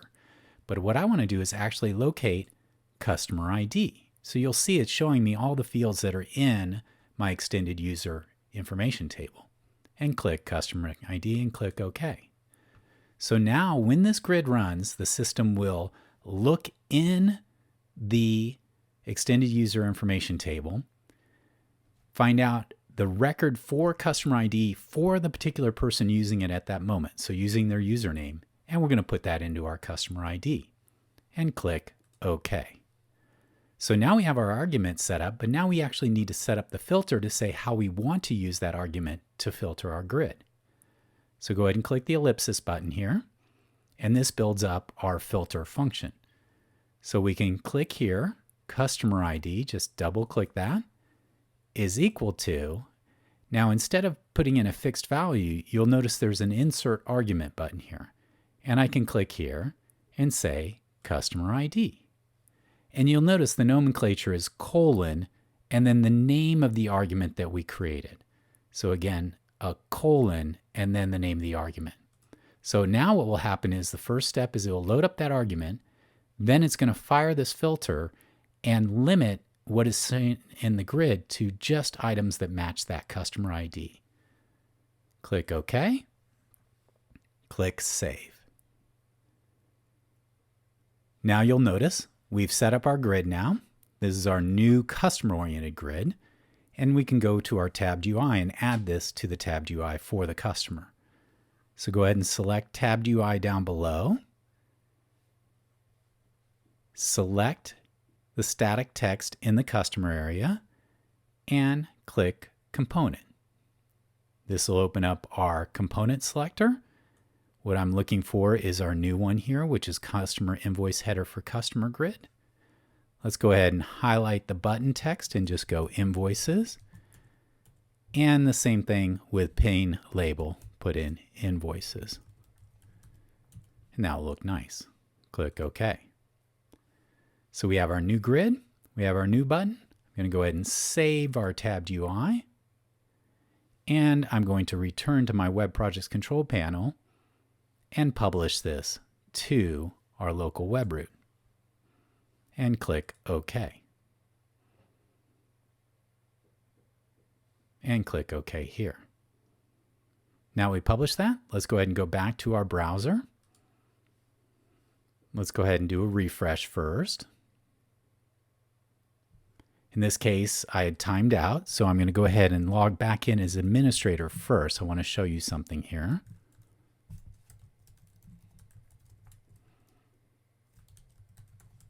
Click Login.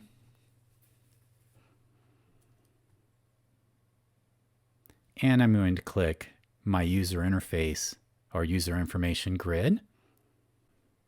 As you can see, we don't have a record in our extended user information table that is related to our test customer user. So let's go ahead and add that. So I'm going to put in here customer at alphasports.com. And again, that's what the name of the user we created earlier. And I'll go super customer. And now, most importantly, I'm going to select a customer ID to be associated with this customer. And for our test here, what I'd like to do is use Jazz Play Goods. And click Save. So now we have our customer record with Jazz Play Goods. Now when we log out,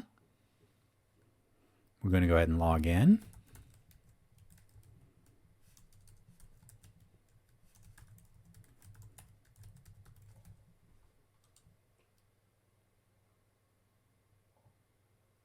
Once we've logged in, we can click Invoices.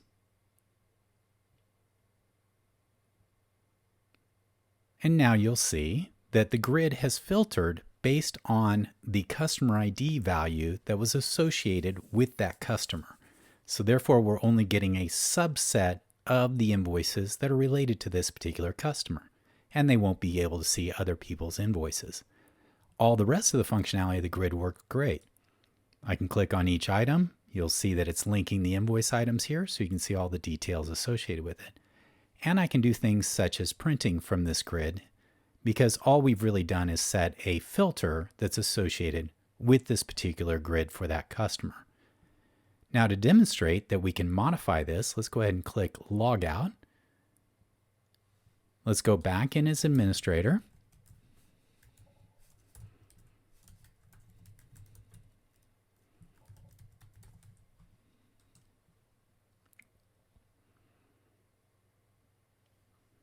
I'm going to go ahead and select user information, and I'm going to change the customer from Jazz Play to Smartsmith Goods and save that. Now I'm going to go ahead and log out. I'm going to log in with the same customer ID.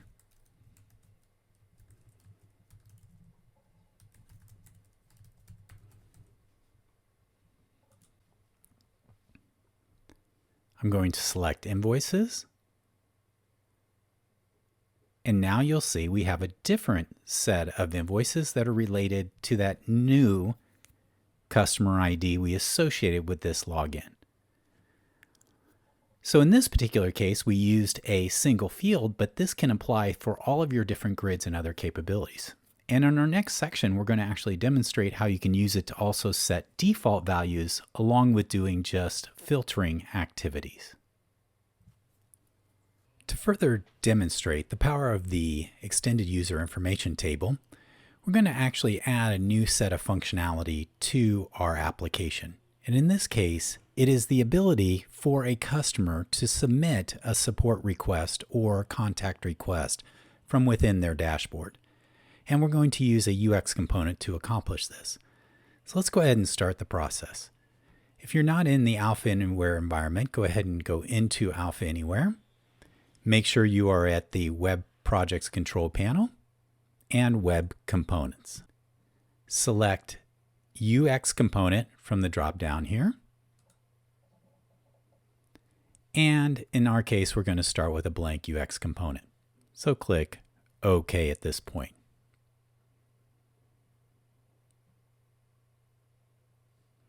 The UX Builder will load.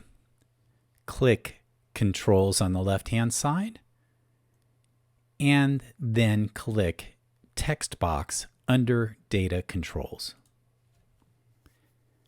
Now we already have an existing table in our system, so we can have Alpha build out our solution for us. So let's go ahead and click the link down below called Populate List from a Table.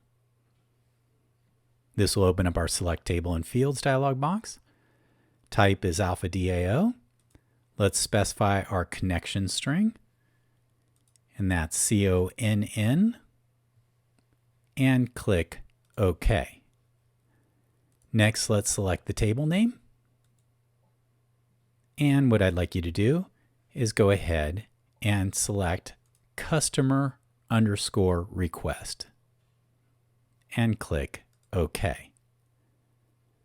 We'll accept all fields and we'll include all the data binding information for us and click OK. You'll notice that it reads the information out of the database and sets everything out for us. So now we can click OK.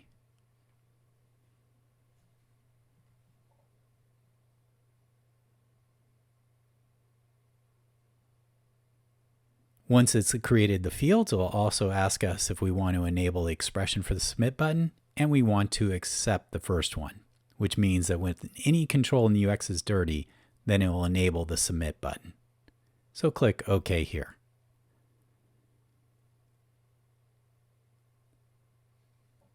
And you'll see now we have our new UX pre-built and ready to go. And you'll see that it's added a whole set of buttons and other capabilities here. We're going to go ahead and clean this up a little bit. First, we don't really need the user to see ID. So select ID, scroll down to the bottom by clicking the double carrots. That will put it at the bottom of the screen here. And most importantly, over the right-hand side, click Hide. So now this field is available in the UX to be used by the UX, but we don't see it. Next, we have requested date and time. We can go ahead and give this a default value. So what we'll do is we'll go to default value, click equals now. So the default value when you create a new record is what's going to be inserted into this field. And in here we can use a calculation or XBasic expression. And in this case we're saying equals to now. Notice down below there's some help here. If I click more, it'll explain all the different ways. And we're going to actually use one of these along with our extended user information table to really make this powerful. So let's click that to close it. Now the other fields that are in here are request user ID, customer ID, status, and response. What we would like to do is for the user who's submitting, they really don't need to see the response when we're submitting that. So we're also going to move that to the bottom. And we're going to click Hide over here in the properties so that they don't see the response. Then what we'd like to do is we'd like to go to Status. In this case, what we're going to do is also default that value. So again, much like we're setting the requested date and time to be a default value, we want the status to be defaulted. So let's go over here to the right, click default value, and put in just the word status or pending. If you just put in a straight text here, that will be the value that's selected right there. Now our next step is to have it default the requested user ID. So therefore, when it's created, it's going to look at who the logged in user is and put that information here. So we're going to set these up so that both of these default values are set the moment they open up this UX. To do so, we're going to use the power of arguments. So I'm going to go ahead and click here to request user ID.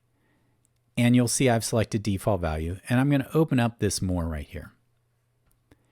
And you'll see that if you set an argument in the system, you can use the same nomenclature we kind of did with the requested date and time. You can go equals to colon and then the argument name.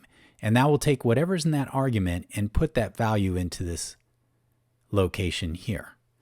So what we need to do, click OK to close that, is we need to create two arguments, one for request user ID and one for customer ID. And we'll use the extended user information table to populate those.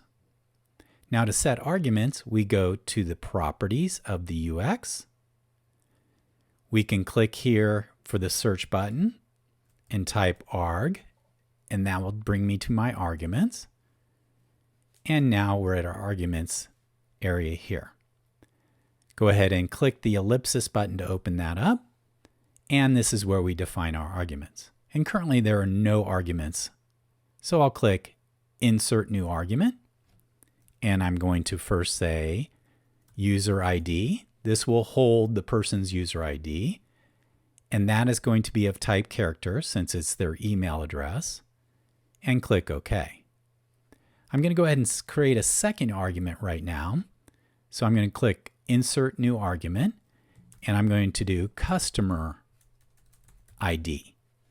Now this is an integer, so I'm going to select numeric. So you'll have a second one called Customer ID equal to numeric, and click OK.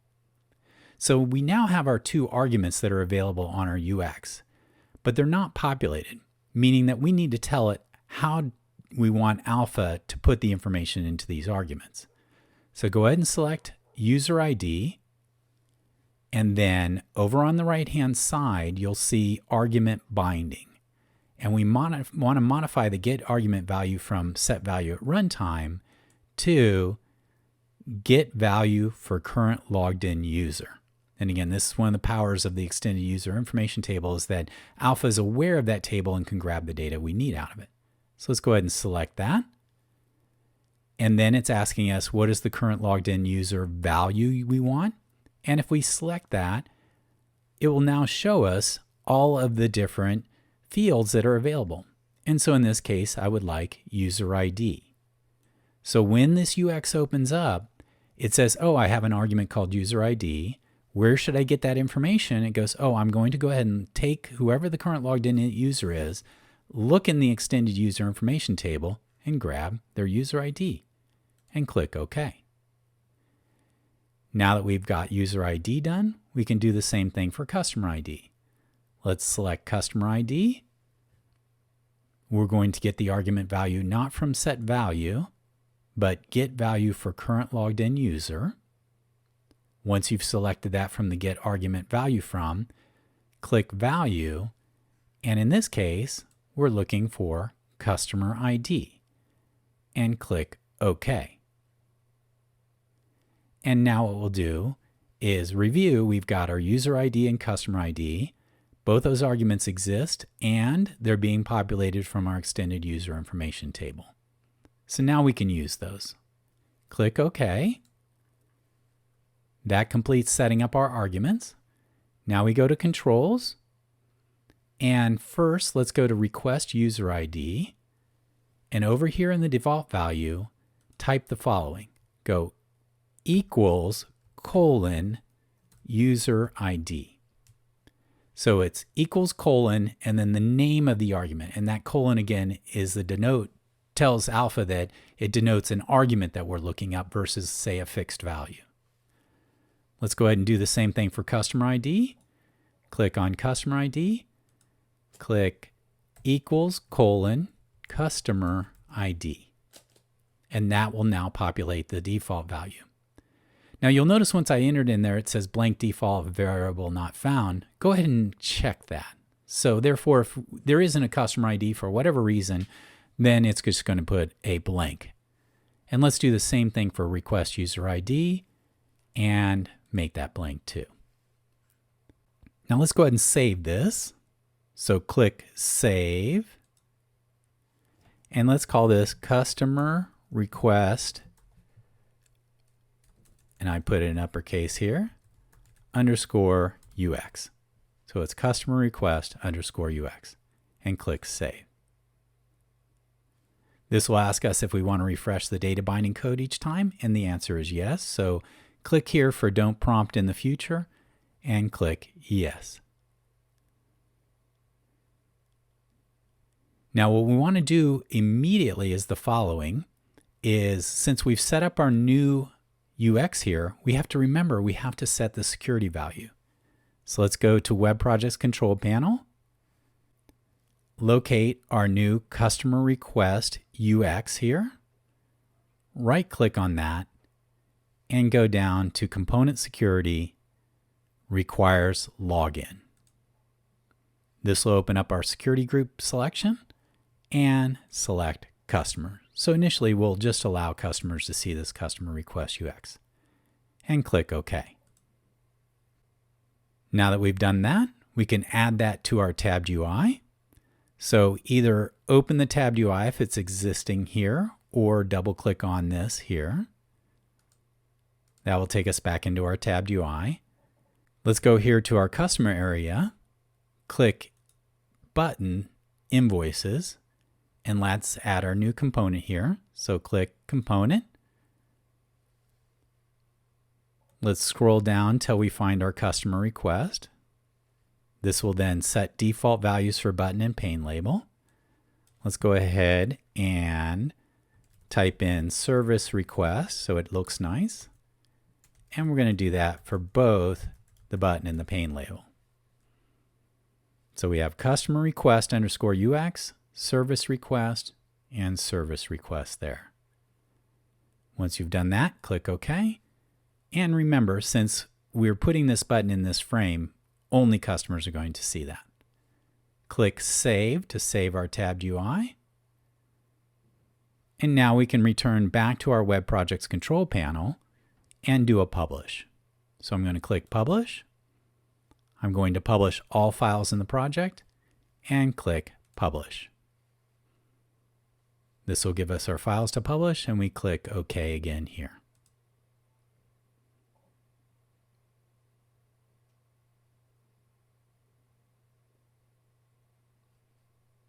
And click OK. Now that we're published, we can go back into our environment here.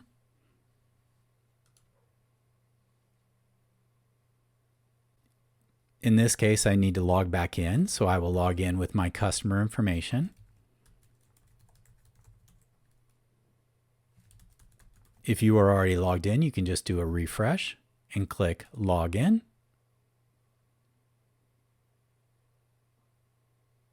And now you'll see we have our new button here, Service Request. So now I can click on Service Request, and it opens up our new service request here. So you can see immediately we have our today's date in here and time. You'll also see that it has defaulted my user ID. You can see that up here, and it's here. And also it's pulled out and populated our new ID, our customer ID, which is 1, and it defaulted this to pending. If I click New Record, watch what happens when I click New Record. It will automatically update these items here. Now what we'll want to do is when we click Service Request, this allows you to see all the service requests, because you'll notice you have pending in there, and it's going to load those up here. And I'll show you in the next section where we can actually change this button so it only opens up and makes it so that you can enter a new service request. I've also noticed we're missing one thing here, which is an area for them to actually put their service request in. So we'll also clean that up in the next section. But the important thing on this is to show you how you can create a UX. You can set the defaults to things like time and date and actual fixed. But most importantly is you can now default what the person is, their user ID, and any other associated information. And a common use case is that you want to track who was the last person to edit a record. Well, you could put a hidden field in here and populate it with their user ID information. So therefore, every time someone edited a record, you would have a history or have a record of who was the person who last touched that record. So again, in our next section, we'll go ahead and clean this up and also make it so when I click Service Request, we're creating a new record right out of the gate. So let's finish cleaning this up so we can actually use it to create new service requests and make one other cosmetic adjustment. First, we really don't want to show them the request ID or customer ID that information is used behind the scenes by the system. So we're going to hide those elements here. I also noted we actually need an area where they can type in the request. And last but not least, we want to make sure that they can't edit, say, this status button there. There's also some other elements where they really don't need these buttons. So this is just general cleanup work. The nice thing is that Alpha has already done all the hard work of connecting it to the database, so we merely need to do a set of adjustments to the user interface. So let's return back into Alpha Anywhere. Let's locate our request. And if it's not open, you can just go to the Web Projects Control Panel and open up your customer request here. If it does ask you about this, click Don't Prompt in the future and click Yes. So the first thing we need to do is we really don't need navigation buttons because we're only using it for data entry. So let's go ahead and click these, highlight all of those 4 items by clicking and dragging or shift clicking, and click X to remove them. We also don't need the delete record, so select the button delete record and remove that. And in fact, we don't even need the new record, so let's click that and click delete here. Now what I'd like you to do with the following is that, remember, we don't want our customer ID or the request user ID or customer ID shown. So I'm going to highlight those 2 here, so select and highlight those 2 fields, and I'm going to move them to the bottom. Now notice I'm not deleting them, I just need to hide them because they need to be there because we're going to set those default values. So go ahead and select Request User ID, and then click the Hide button over here to hide that control. So you'll now notice that it's gone to kind of a gray, so the user will not be able to see this. Let's do the same thing with Customer ID and click Hide. So now we have our request time, date, our status, but also, as I mentioned earlier, I want them to be able to type something, and that's what our response is here. And I made a mistake and made it hidden. So very easy. First step is to click it here to turn it back on. Thus you'll see it's now visible. And now I'm going to move that up to right under status. So now we have request, date, time, status, and response. Now we've got ours starting to look a little nicer, but we have a couple other little things we want to do. First, response is currently a single line of text, and I'd rather have it be multiple lines of text. So select response, go over here to control type text box. It's the first property. Select that and select text area and click OK. And you'll notice the icon changes. That basically just gives them a little more room in terms of being able to fill out their request. Secondly, what I want to do is status here is currently editable, and that's by default. And what we want to do is make sure they can't change the status, because we do want to show them a status just so they get to know that we're going to use status to track things, but we definitely don't want them to edit it. So if you click on status, scroll down till you get to the client side properties here. And you'll notice that there's one of the properties here called enable expression. And again, that's in client side properties. Basically, you set an expression here to say if it's true, it's editable. If it's false, it's not editable. So I'm going to go in here. I'm going to go 1 = 0. So I'm putting an expression in there that will always resolve to false. So therefore, this is never enabled. So now we've kind of done our formatting here. We have a couple other little sort of behind the scenes changes I'd like to make.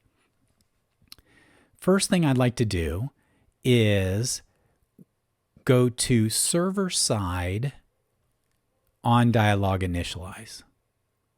And you'll notice when you're at on dialog initialize, this is the script that when this originally runs, or when it opens up the first time, it runs. And you'll see it's running a little piece of action JavaScript, or actually, I'm sorry, XBasic, getting primary keys for parent table. And that's when we had Alpha set this up, it automatically created for this. And basically what that does is it loads a whole bunch of data into the UX so you can use the navigation buttons. But as you can tell, we don't need that. We're not actually reviewing any data. We're just inserting new data into it. And I go into this in far more detail in the Advanced UX course to tell you exactly how those pieces work. But for our purposes, we just need to get rid of this. So go ahead and select 3 and 4 and hit your delete key to get rid of that script. So now when this opens up, it's going to be basically a clean and ready to use form for the person to enter in their data. And then go ahead and click Save. So now we've taken care of that. Now I'd like you to do the following. We need to give the user a confirmation that their new request has been submitted and they know it's happening. And we're actually going to modify this execute server-side action in the after dialog validate. But we do have to do one thing before we can do that. So follow along with me, go back to controls, and select customer ID, the last control in here. And we're going to add a new control in here, and this one you'll use a lot. Go ahead and go down here to Other Controls and scroll down until you find Placeholder. And go ahead and click that to add a placeholder into it here. So again, select Customer ID, go down to Other Controls and find Placeholder, and insert a placeholder here. Now what placeholder is, it's an invisible little field that allows you to put messages in them. And they're nice little fade out messages to tell the user something has happened. So I do this and then we'll go ahead and edit the script next. So again, you should have your new placeholder. You can just leave the name placeholder_1. And now what I'd like you to do is go ahead and return back into our server-side scripting. So click here, server side, and then select After Dialog Validate. Now, After Dialog Validate runs after the form has been submitted from the web browser to the back end. And the reason it's called After Dialog Validate is that on the web browser, you may do some local validation like requiring fields. All that happens on the client. But once that's done and all the requirements are satisfied, it then comes back here and runs this little script here. And as you can see, when Alpha created this, it created a execute server-side action, save data. So this is the actual script that takes the fields and the data that's been into the fields and inserts it into your database. And again, that was automatically created for us when we created this UX. But we can control the behaviors of this. So let's go ahead and put your selection on line 4. So make sure it's anywhere on this line. And then go to Action JavaScript or Action Scripting, Edit Action. And that allows us to go in and edit this action and fine-tune its behaviors. So click Edit Action. And now you can see you have a ton of potential things you can do. And we'll cover again these items in the Advanced UX course. But for now, I just want to make a couple little changes that's just going to make it better for someone who's inserting requests. So you'll notice the first thing is after submit action. You have the option edit records just submitted, or redirect to another page, or enter another record. And what I'm going to do is I'm going to use enter another record, because the idea is they may want to put in a couple different requests. So how did they do that? They would have to close the form and reopen it. But in our case, we can say, hey, after you enter your first record, I'm going to clean out the form and have it ready to go for you. So select enter another record. Now what I'd like you to do is go down here to after save confirmation. So what I want to do is make sure the user knows that their request has been received. If I just selected this, what will happen is after they hit submit, it will clear out the form and they can type in, but they may think, oh, wait, my data went somewhere, and they don't know that it actually has worked. So what I'm going to do is I'm going to click show a fade out message. And then you'll notice our default message text is record was saved. So I'm going to go request was received. So it's a little bit more denoting what they're doing there. So again, that's the message text that can be shown. You'll see there's a message duration of about 2000, which is 2 seconds. And most importantly, where should I put that message? And this is why we needed to do our placeholder. So let's go ahead and select placeholder ID and select our placeholder number 1.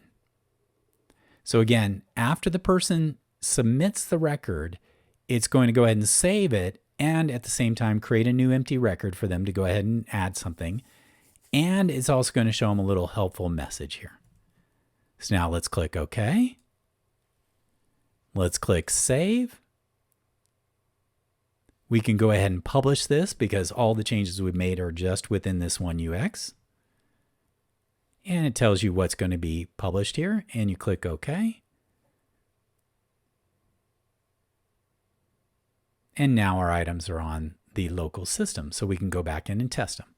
Let's go back into our Alpha environment, running on the web server. Go ahead and close service request. Now we don't have to reload the dashboard because basically when we click service request, it's going to load that new UX. But if you want to, you can refresh just to make sure. So let's go ahead and click service request. And you'll notice something. First, much cleaner. We removed all those other elements. Secondly, you'll notice pending here is not editable. You can click on it, but you can't edit it. And here's our response. Please help me. And you'll see down here that once I entered that data, it opened up and added or enabled the submit button. Now, if I click reset, it resets this form, but I'm going to go ahead and click submit and watch what happens when I click submit. You'll notice the form was cleared and I got a little message saying that the request was submitted. Now that's a bit short. I might want to make that show up longer, and you can do that by just adjusting the timing. But now what you have is a nice data entry form, allows to put a record in one at a time, gives the user a nice little feedback message, and this is how we can do the service request. So again, behind the scenes, just to make sure, we have a couple of hidden fields in here, specifically their user ID, so we know who requested it, and we're using the arguments associated with the user information table, or extended user information table, and we're also getting their customer ID. So for the people and down the road, when we add a grid to show this, we can actually show who's getting these requests from and what companies they're associated with, so that can go into analytics, etc. So very powerful, and that's where the extended user information table comes in. Not only can we limit what invoices they see by limiting grids based on that information, but we can also use that data in UXs and grids when you create new records to update hidden fields or specific fields so that you're tracking all the information based upon the user who has been logged in to the system at that particular time.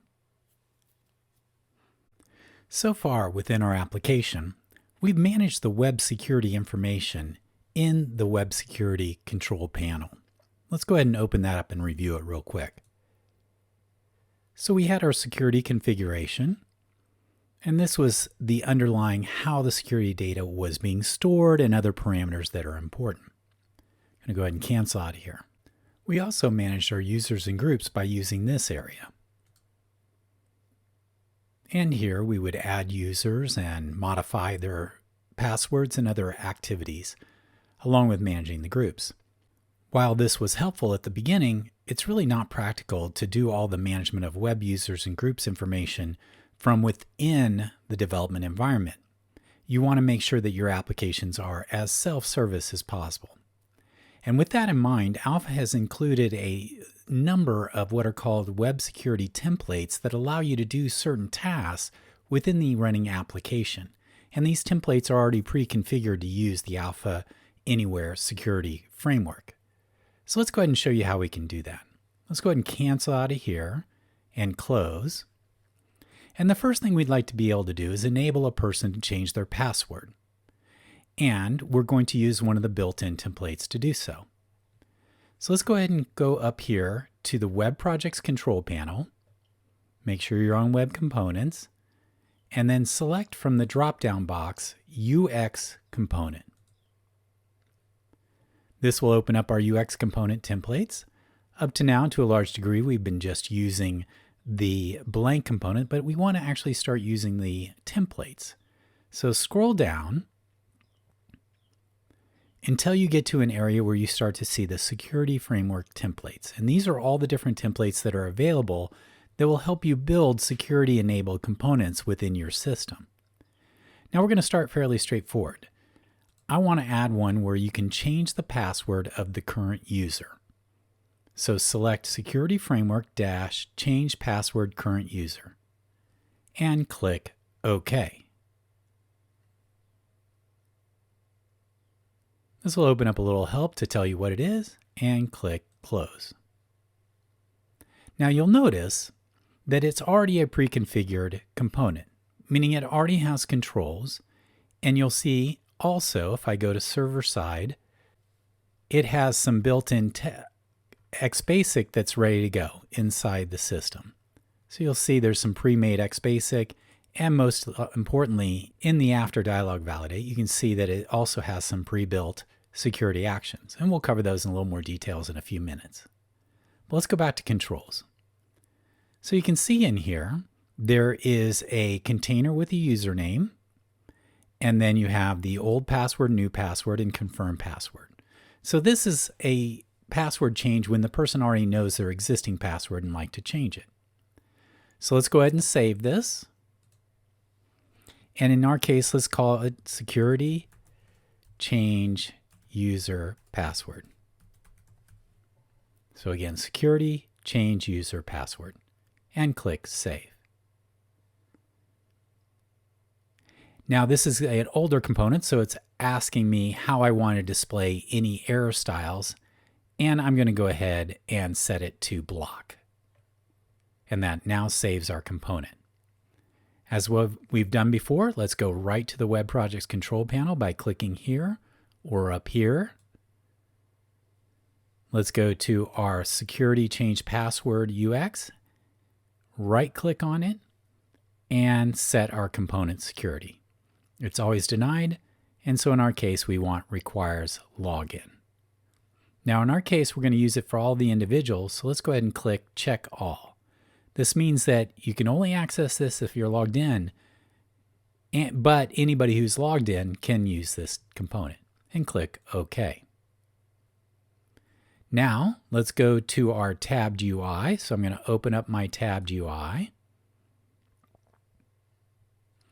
And we can decide where we want to put this component.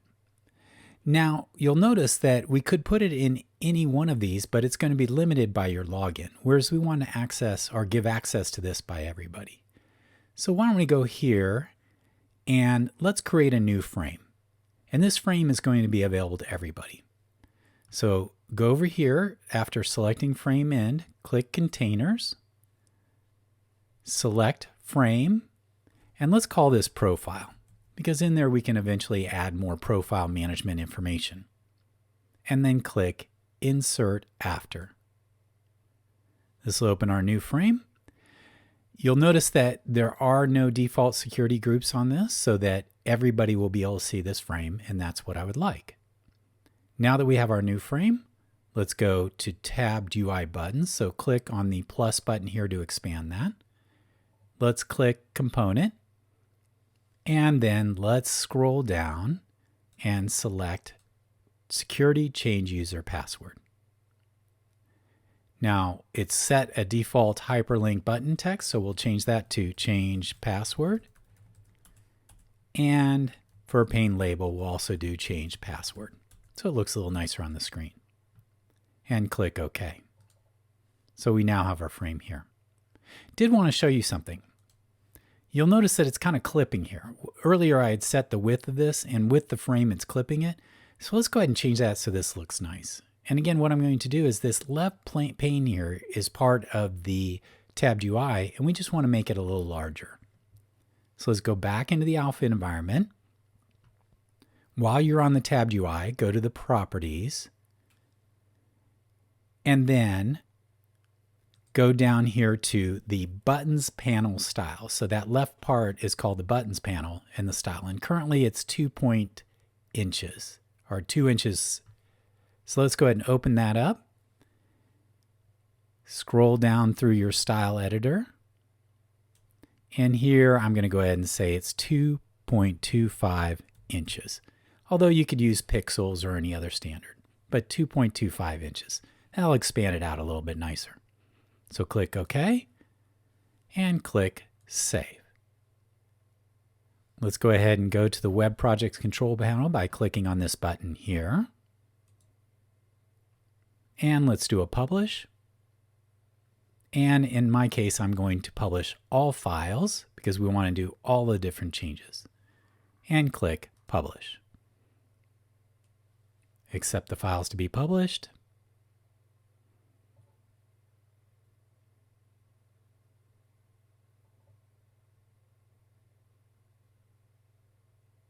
And click OK.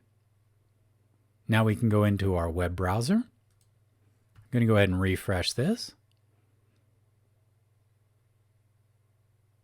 My system had timed out, so it takes us back to the development environment, and I'll show you how to change that a little bit later in the training. So I'm going to go in as customer at alphasports.com, and my current password is password.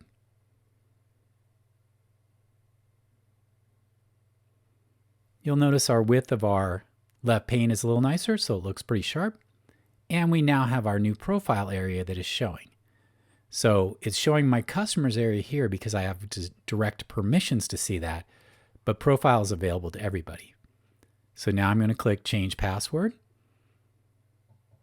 You'll notice it opens up here, and you'll notice here that it's asking for my username. Now, we're going to adjust this. This is the default behavior of this component, but I would normally go ahead and put in customer at alphasports.com. My current password's password. And I'm just going to go and put in my new password, which is password 1. And we'll address this in a moment. Go ahead and click Submit. And you'll see we've got a confirmation that the password has been changed. So now I'm going to go ahead and log out of the system. And in here, I'm going to go ahead and log back in.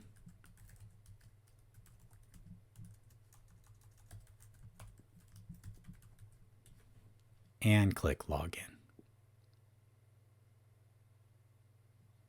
And I'm using my new password, and I'm able to log in fine. So as you can see, it takes care of all the work that's necessary to actually update my information in the security system. And it makes it easy for you to create self-service kind of environments so you're not responsible for doing all of this kind of work.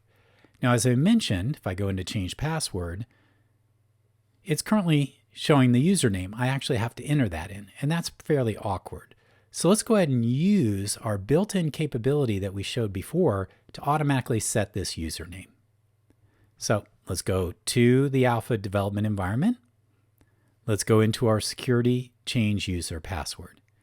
And you'll notice we have a container here with a username in it. And you'll also notice the default value is currently blank. Now remember, and I'll open up our more here, what we can do is we can set the default value to an argument.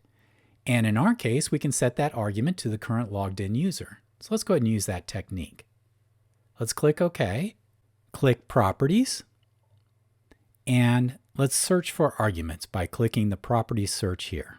So ARG, and we're at Arguments.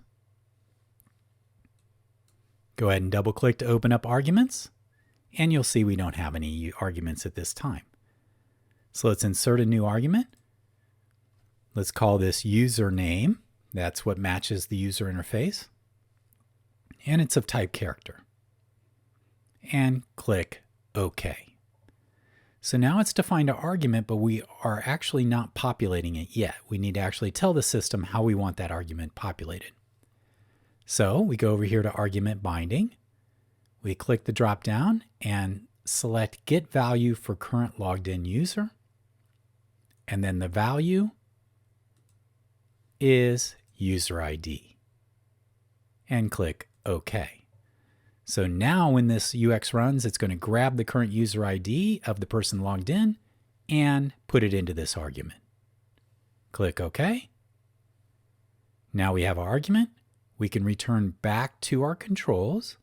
So click on Controls, select Username, And in here, we use equals colon and the name of the argument, which is username. Again, equals colon username. And click Save. Now, as we did before, I don't want the user to be able to modify this. So we basically want to make this a read-only configuration. To do so, with username selected, scroll down until you get to the client-side properties and find the enable expression property. So again, select the control, scroll all the way down to client-side properties, and select enable expression. In there, type 1 equals 0.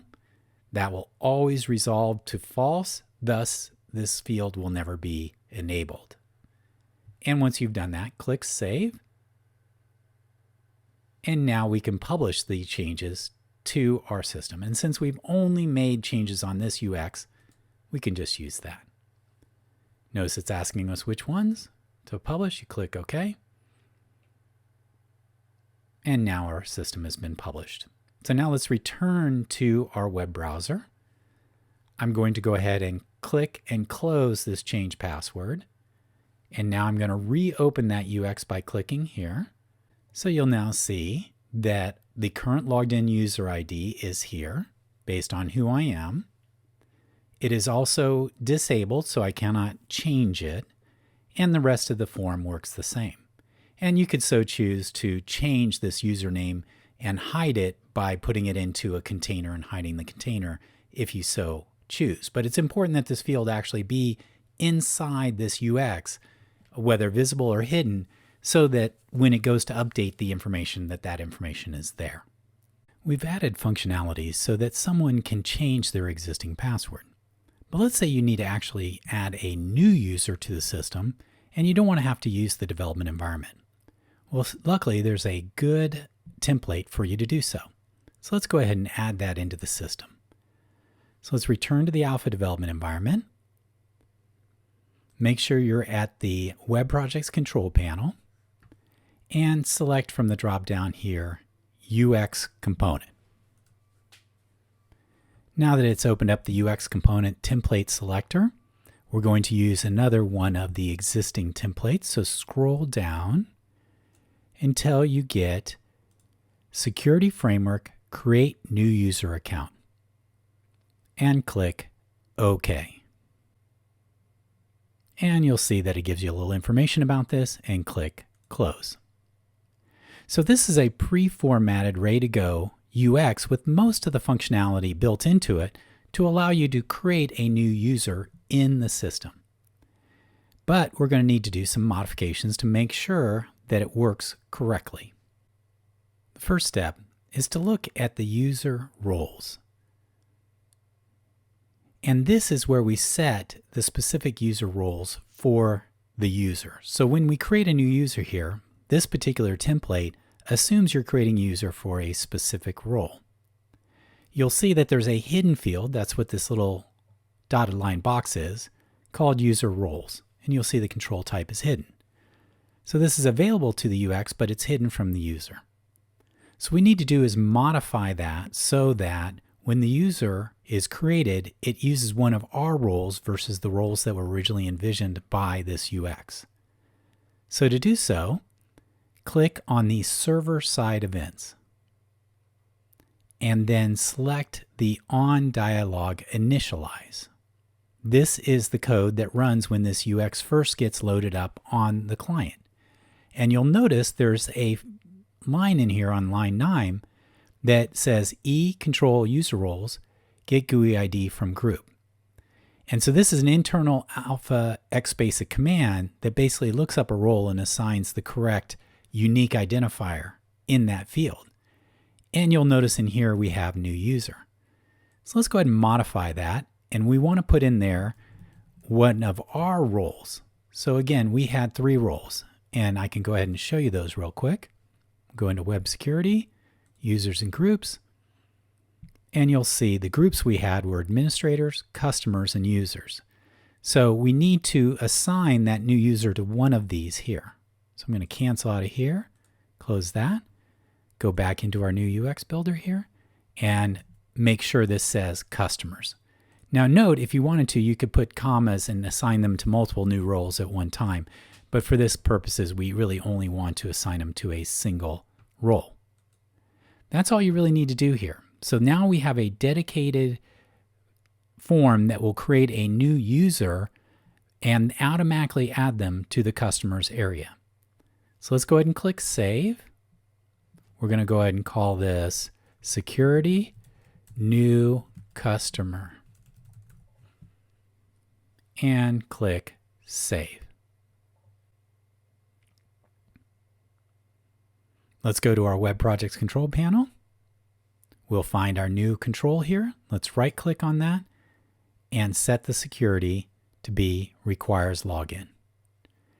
And in this case, we don't want customers to be able to do it. And really, the only person we want to do this is administrators. Now, down the road, you may want your users to be able to create new accounts for them. But for now, let's just limit it to administrators. And click OK. Now, let's return to our tabbed UI. If it is open, click the tab down below. If it is not, double-click on the main_TUI. And once you're in the tabbed UI, go ahead and go to the tabbed UI controls and locate the administration frame. And let's go ahead and click here under Customer UX or on Customer UX. Add component. And we'll add our new customer. And we'll go ahead and change this to New Customer. New Customer. So now we are selecting our Security New Customer and applying it to there and clicking OK. So we now have our new customer box right here. Let's go ahead and save this. And let's go to our Web Projects Control panel and do a publish. And in this case, I want to go to my local web root and I want to publish all files.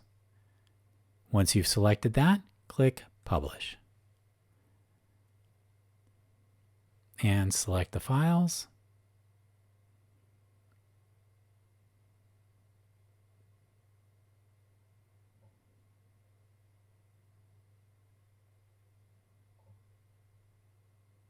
And click OK.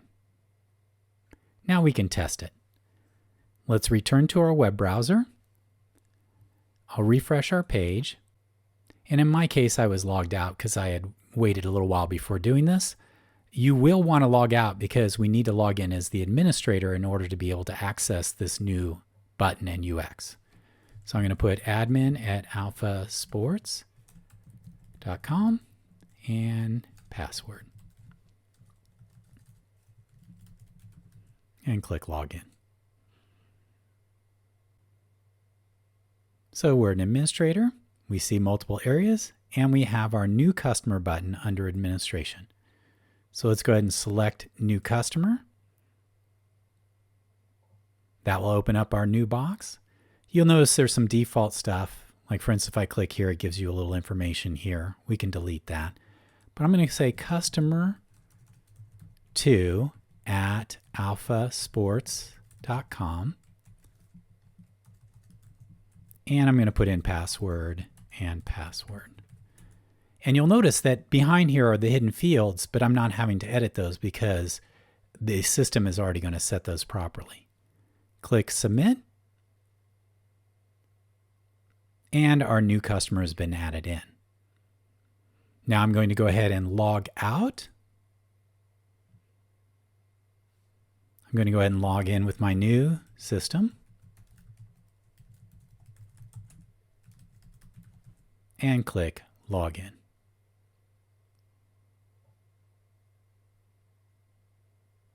And you'll notice that I now am logged into the system. And as you can see up here, it's using my new user account called customer2 at alphasports.com. And since we assign them to a customer, you'll notice that I am immediately only getting the information I'm supposed to get in this situation. Let's go ahead and look in the Alpha environment. So let's go back to Alpha Anywhere, click Web Security, and let's open up Users and Groups. And you'll see that we have our new user and it's assigned to the proper group here. So this is a very easy way to add a new user to the system. But there's a flaw in this process. And the flaw is this. We have successfully added the user to the particular security system, but if I go ahead and go into my extended user information grid and do a working preview, you will see that that information is not here. So I would manually need to add that person into here, selecting all of the appropriate information. So it's essentially would be a two-step process. Add the user to the security environment and then add them into the user table here. Luckily, Alpha has a UX template that does both of them at the same time. And that will be the topic of our next lesson. Now let's add our new and enhanced user creation tool. So the first thing I'd like to do is go back to Web Projects Control Panel. Once you're at the Web Projects Control Panel, select from the drop-down UX component, since this is a UX template. And as we've done before, we can scroll down. By the way, a trick here is that if you want to just type security, it'll actually filter this list to make it easier to find what you're looking for. And what we're looking for is Security Framework, create new user account, and add user information to a related table. So this is that two-in-one kind of UX template that will do both at the same time. And click OK. It's going to ask us about refreshing it. Click there. And in a moment it'll show up. And click Close to close the help. Now you'll see this is a little bit more complex. You'll see it has the username, password, etc. here, and our user roles, etc. But you will note we also now have some other data to store in our external database table, i.e. our extended user information table. Now when this was originally built, this is called a data-bound UX, meaning that it assumes that these fields are going to be data-bound to an underlying database, and they used a specific name. So our first step is to go through this and update the data binding information so it will work properly. Let's go ahead and just assume we're going to use this to add customers. So the first thing we want to do again is make sure when we add our user role that it's being added properly. And so we need to first go to server side, go to on dialog initialize, and you'll see we have essentially the same code we had in the previous one, i.e. we're setting the value of that hidden control to be one of our customers. So let's go ahead and modify that and type customers. So now anybody who's used to enter this user will automatically assign them to the customers group. Now that we've done that, let's go to the data binding section. So as I mentioned, this is data bound to the underlying database, but when it got created, it used a different table. So what we need to do is click the second one, which is bind the controls on your UX to fields in one or more existing tables. So let's click that. This opens up our bind UX controls dialog box, and we have two things we need to do. We need to specify what table we're going to bind this to, and we also need to then bind it to the specific fields. So let's go into specify tables first. And this is where you'll see the issue is. Currently, it's associated with a table called registered users. And that was the structure when they originally created this template. But in our case, that does not exist. Also, more importantly, it's using a SQL connection string here that again does not exist in our system. So we need to modify that and the table. So let's go ahead and modify this first. Go ahead and click select next to the SQL connection string. And in our case, we're going to use connection security. And the reason why is our extended user information table is going to be in that database versus our application database. And again, you can choose where you want to put it. But in my case, this is how we model it. We keep the Alpha security data and also the extended user information table in one data connection string. And click OK. Now we need to delete this table since it does not exist. So let's go ahead and delete that. Now we can add our table. It's going to ask us to select a table. And what we want to do is locate our extended user information table. So click Extended User Information and click OK. And click OK again. So you can see now you have table name, alias. It's not read-only, and it knows what primary key field, which is that user ID. So now we've told the system, when you save your information with this UX, insert that information into this particular database. And go ahead and click OK. Now notice it's giving you a warning. We need to refresh some items, and I'll show you that in a moment, to make sure that Alpha properly generates the code to insert the data properly. So we'll cover that in a moment. Click OK. Now that we've pointed it to the right connection string and the right table, we can now bind the UX components to the table fields. So select that, and you'll notice that we are seeing a set of fields that are on the user interface. Now, very interesting, you'll see we had our original group of fields here, and those were bound to that registered users, which no longer exists. So we have to remap these items here. But you'll also notice there's a set of fields down here that are called unbound. And these are the fields that are actually going to be inserted into the Alpha user environment. So since this UX is doing two things, inserting data into the security environment and inserting into the extended user information, we actually have a combination of those fields here. And we only want to map the fields that are going to be in the extended user information here, and then leave the other ones unbound. And that tells Alpha, when it generates the code underneath to insert the data, ignore these fields, don't write anything, just do it for these. And note, you have information down here to clear the existing bindings and select the fields, etc. So let's go through each one of these and remap them. So we have a field on the user interface called first name. So I'm going to double click on here.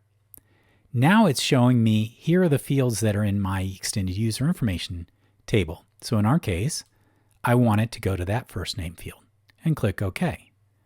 So you'll notice it's updated the table alias, and it's also told us the proper field name in that table. Let's do that for last name. Click OK. Now you'll notice we have a phone field here. And I don't have a phone value in my database. So what I'm going to do is, for now, I'm going to go ahead and click Select Fields to Unbound and Toggle Updatable. So essentially I'm telling the system to ignore that field for now. We'll come back in and add another field in that in a moment. Next we have username. So let's go ahead and double click on that. And in our case, it's actually called user ID, and click OK. So now we've mapped 3 of our 4 fields. We're going to ignore phone for now. Again, we'll come back and resolve that. But now we've reset up our data binding so that Alpha knows how to save that information into the extended user information table. And click OK. We're done here, and click OK. And you'll notice it gives me the update of where we're bound to there. Now, as the system mentioned, we need to go in and do a couple quick things. And that's specifically, let's go ahead and look at the server side. And let's go to the after dialog validate. Okay, so you'll notice in here there are 2 functions that have been pre-created by Alpha. On line 6, we have save data for save user. And on line 9, we have save web security values. So what's going to happen is when you enter the data and submit it, the first thing Alpha is going to do is run this little piece of script, which is going to insert the data into our extended user information table. And if that is successful, that's what line 7 does, it then executes another one to actually save the information into the Alpha security tables. Now what we need to do is, since we changed our mapping and our connection string, we need to click on line 6 and then go to Action Scripting, Edit Action. And that's all we need to do, because basically once we click here and click OK, the system behind the scenes will reconfigure the code so it gets correctly executed. So again, the only reason we do that is because we changed the data binding. If we had added a new field or things like that, we wouldn't have to do it. But whenever you alter the data binding significantly, you have to go through that process. Okay, let's go ahead and click Save And I'm going to call this customer. Oh, actually, I'm going to call it security new customer 2 underscore UX. I missed the underscore UX on that. So this will be our new one here. And click Save. It's giving me my refresh data binding code. The answer is don't prompt me. And yes, we'd like it to regenerate that code. And now our updated control is done. So now I'm going to go into Web Projects Control Panel. As we've done before, and this is a good habit, I'm going to right-click on Security New Customer 2 and do requires login and only allow administrators to access it. Again, if I don't do this, I couldn't open it up into my user interface because it would be not allowed. And click OK. Let's go to our tabbed UI. Let's go ahead and add our new button in here. So I'm going to go ahead and select Component here. Going to select Security New Customer. And I'm going to go New Customer 2. And New Customer 2. And click OK. So we now have our new button in here. Very similar, but it will do the two jobs at once. Let's save the tabbed UI. I'm going to go ahead and go to the Web Projects Control Panel. Click Publish. All files. Again, since we modified both the tabbed UI and we added the new component, we want to do all files. And click Publish. We'll accept the files to publish.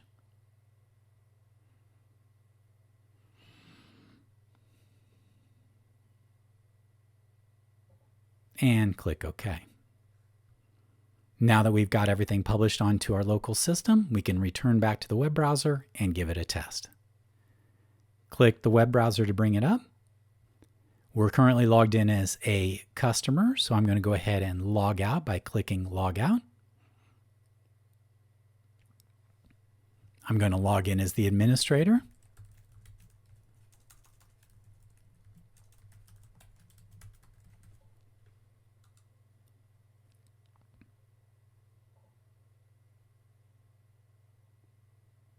Now we've logged in.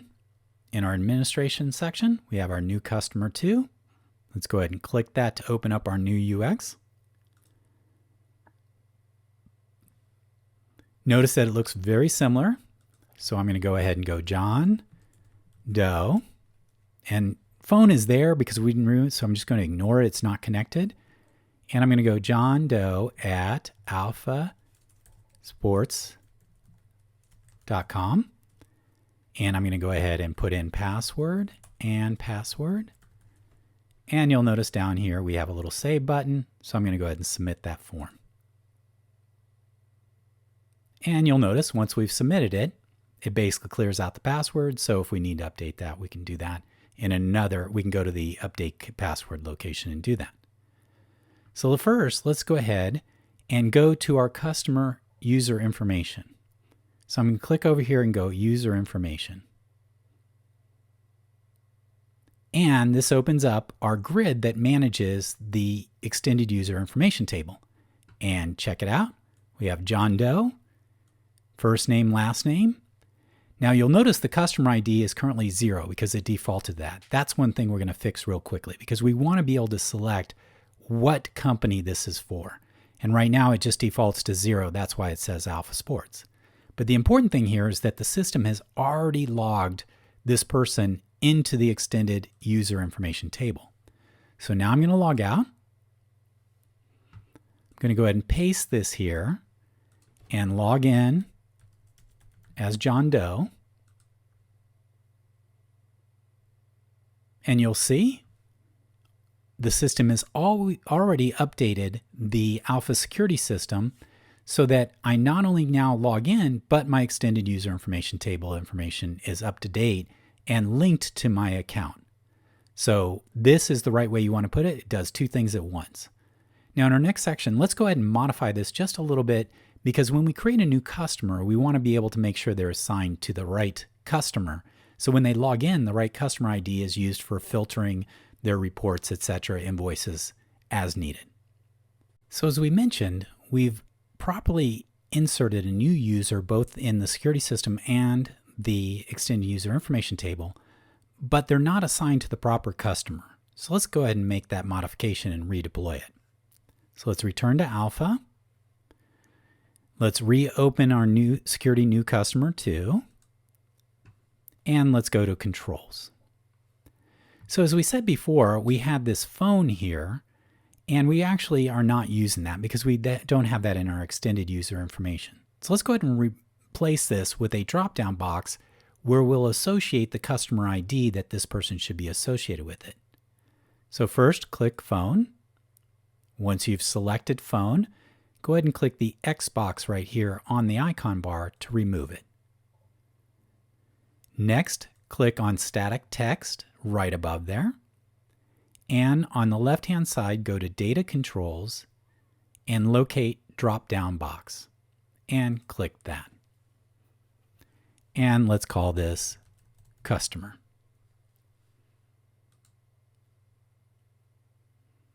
This will insert a new customer drop-down box. What we can do now is we need to set up the choices for this customer. So let's go ahead and go over to the right. In the Properties section, locate Choices and select that to open it up. And in our case, we're going to go ahead and pull a list of those customers so that it is dynamic in the system. To do so, select Dynamic. Then what I'd like you to do is from the Alpha DAO connection string, let's go and select that. In our case, it's CONN. That's where we're going to store our company database. Then I'm going to go to the SQL select statement, click on here, and this is where we just show what is going to be displayed and saved. So the table we would like to select after clicking select is customer, and click OK. And the field the user would see is company field. That's the company name. Now in our case, we're saving an ID, so we actually want to store a value other than the display value. So go ahead and enable that. And then under Field to Store, select Customer ID. And if you want to verify this, just click Preview Data, and you'll see it gives you a series of names of companies with their customer ID associated with it. And that's the important thing because we want to save that into the extended user information table. So later on, when any kind of filtering occurs, it's done with the proper customer ID associated with it. And click Close. Click OK to save this, and click OK once more. So now we've set up our customers. So now when we show this UX, it's going to populate that drop-down box. But we have one other step we need to do. We need to data bind that to the underlying database, since it's a new field. Now we could do that one of two ways. I could go into data binding, I could click bind controls, and I could go here. And you'll notice now we have our new customer field, and we would need to set up the binding there. But there's a shortcut just for your purposes. I'm going to cancel, go back to controls. Now that I've selected this customer, so make sure that's selected, on the right-hand side, go to your properties and scroll all the way to the bottom. And you'll notice there's a data binding aspect right here. So I can go into this field and specifically set the data binding. So I'm going to click Table Alias, select our extended user information table, click OK, and then I need to designate what field in that table this will be associated with. And in that case, it's going to be Customer ID. And reality is I should probably rename this to customer_ID. In fact, let's do that. That way it's consistent. So I always find if you keep your field name the same as your database field name, makes life easier. So I'm going to go back up to the top here. I'm going to select my variable name and change that to customer ID and click OK. So you'll notice that didn't change any of our data binding here, but now we have a consistency of the field name matches the underlying database name. Now in this case, we can just click Save and Publish. And this shows with files, click OK, and we're good to go. And the reason we don't have to go back into the server-side events, refresh that, is because we didn't change any of the data binding. When we save this, it's going to automatically look and say, oh, you added this field. And so long as it uses basically the same connection string, etc., it just adds that into the mix. So let's go back into our environment on our web browser. Let's go ahead and log out. I'm going to log in as administrator.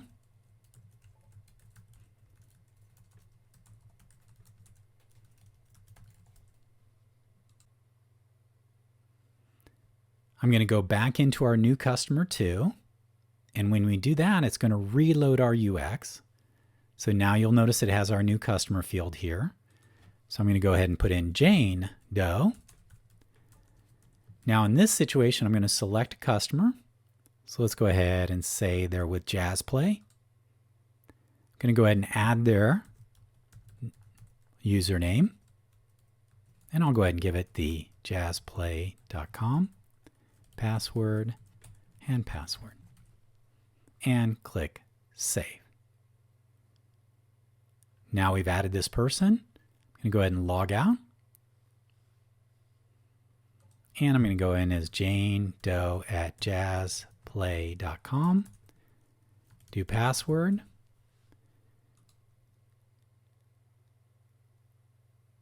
And we've now added that to the person.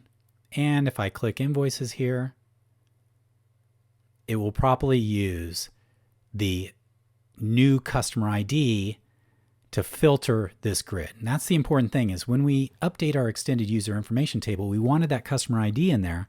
So now whenever the person logs in, that is now available properly for the dropdown, or I'm sorry, the grid filter, and any other place we need to use it, say in service request, etc. Now let's say you have a situation where you have already created a new user and you need to edit that user. What we're going to do now is extend our existing user information table and add a new security framework component to do that. So let's return to the Alpha environment. And what you're going to see is it's going to be somewhat duplicative of what we did here, but a few little nuances I'd like to focus on. So follow along with me. The first step is to go to the Web Projects Control Panel. Let's go ahead and create a new UX. So select from the drop-down box, UX component. I'm going to type security here in the filter over here, so it reduces my list of different templates down to the items that have security in them. And you'll see we have one here called Security Framework Edit Account for Existing User. And click OK. Now what we need to do is click Don't Prompt in the Future and click Yes. And close. So you can see this is almost identical to our previous item with a few little nuances we're going to cover. First, the first nuance is if you'll notice the user roles now is not hidden. It's actually a radio button, so we can select the type of user, and so we can modify their user group on the fly. And then we'll also show how we can link it to load up the proper person. But let's go ahead and make some quick changes right out of the gate. First, before we update our data binding, which we'll need to do, you'll notice we have our phone in here, which we eliminated last time. So we can delete that and recreate it, but we can save time. Let's go to our new security new customer 2, so the previous item we were working on. And you notice we already have a customer ID drop-down box. So go ahead and select that and then right-click on it and then go down to Copy Control to Clipboard. And this will confirm that our control is copied to the clipboard. And click OK. Now let's return to our new UX here. Let's go ahead and delete phone. Once you've deleted the phone by clicking the little red X up here, click last name, right-click on it, and select Paste Controls from Clipboard after selected controls. And now it'll paste our customer ID. And you'll notice it brought over the choices, so we didn't have to go through all that configuration. And that's a real handy capability. You can copy and paste controls from one UX to another, and it maintains a lot of its settings so you don't have to recreate the wheel. Now that we've done that, we need to do a few other modifications. Our first modification is we need to modify the data binding. So let's go to data binding, and we're going to follow a very similar process as before. Let's click Bind the controls on your UX to fields in one or more existing tables. This will bring up our Bind UX Controls box and click Specify Tables. As you can see, much like the previous one, it has the old database information. So now let's change the SQL connection string down below by clicking Select and select Connection Security. And again, Connection Security because that's where we're going to store our user information table. And click OK. Next, delete this table. So now it's emptied. And click Add Table. This will open up our Add New Table dialog box. Click Select Table. And we would like to find our extended user information. Again, this will modify both the security tables and also your extended user information table. Click OK. And then click OK. So you'll see it's picked up the primary key, so we're good to go.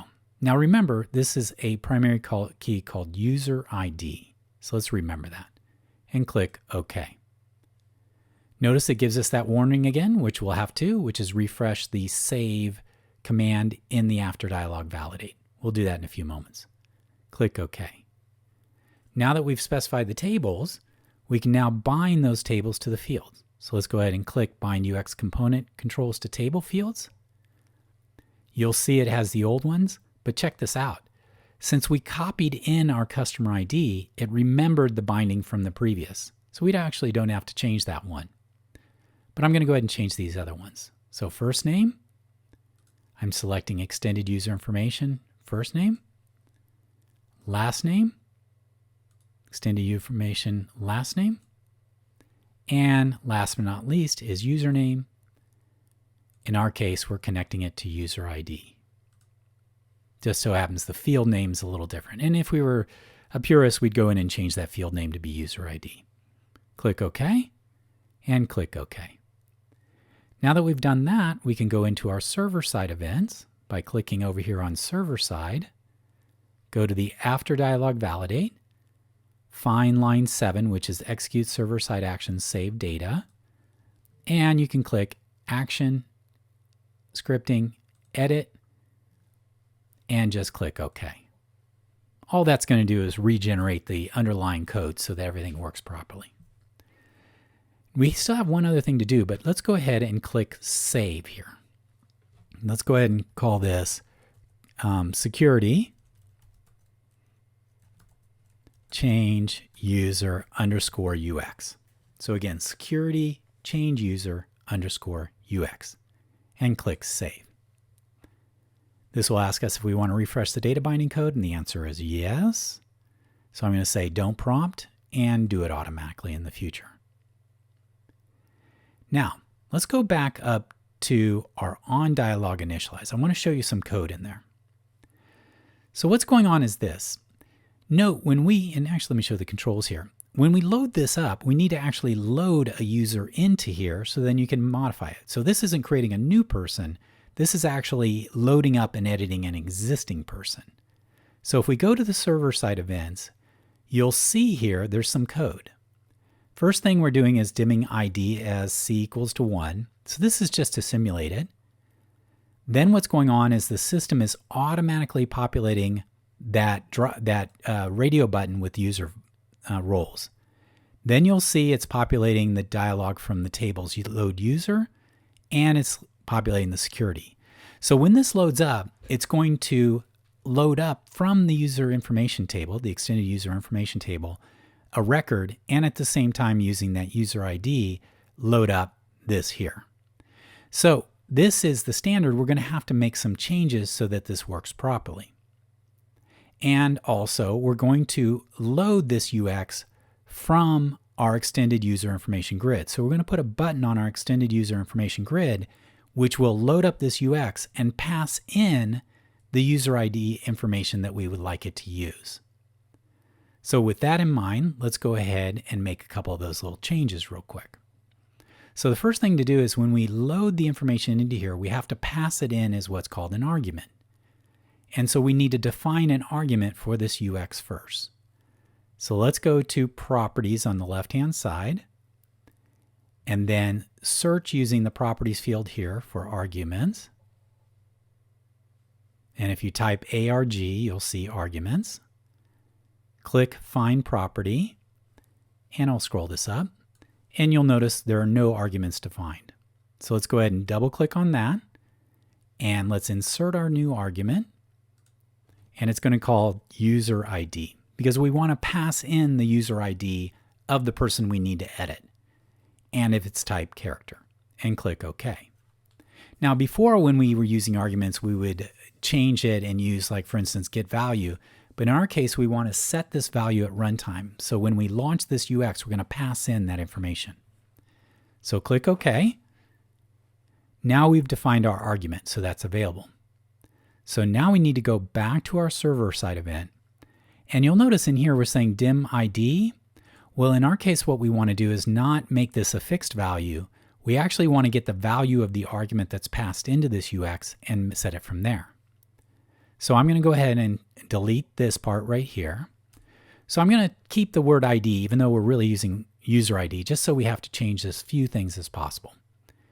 Next, I'm going to do ID is equal to, and we're going to scroll down, and I'm going to find a little piece of code that's going to help us out. And if you scroll over here, you'll notice here e-arguments. Scroll over. And this is how you get the value of the argument that's passed in.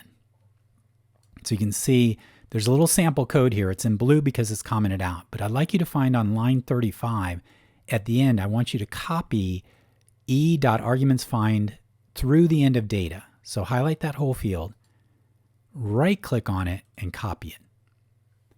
Then let's go ahead and go back up to the top and put your insertion point after the ID equals. Once you're there, you can either right-click or click Paste to paste that onto the field here. Now we need to modify that one more time to say user ID, because that is the name of our argument. So what this little piece of code does is when we launch this UX, we're going to pass in and set that argument to be the user ID. Then in here, I want the system to go ahead and extract that value, thus find that argument value of user ID and put it in here. Now we have who we want to edit in this ID, their user ID. Now let me go ahead and show you why that's important. I'm going to scroll down a little bit. So I'm going to go on line 21, and I'm going to click Action Scripting, Edit Action. And so you can see it's asking what the primary key source is, i.e. how do I identify the right record in that table? And it's using ID. So that's why what we need to do is when this little script runs, it's smart enough to say I'm going to load data from that table, and I'm only going to load the value of what's in ID, which is the primary key. So the primary key of our table is user ID, and I know the naming is a little off. We should probably say user ID, but I'm leaving it alone here. But this will make sure that once we have that user ID, it loads up the correct record. Now there's one other thing we need to do. Let me go back into our server-side action and edit the action. So as I mentioned, it's going to go ahead and grab that information by the ID, which in this case is user ID, and it's also going to do something very interesting. It's going to actually take all the information in that record and put it into something called underscore data. So we have all of our fields that are available, all the data from that record in there.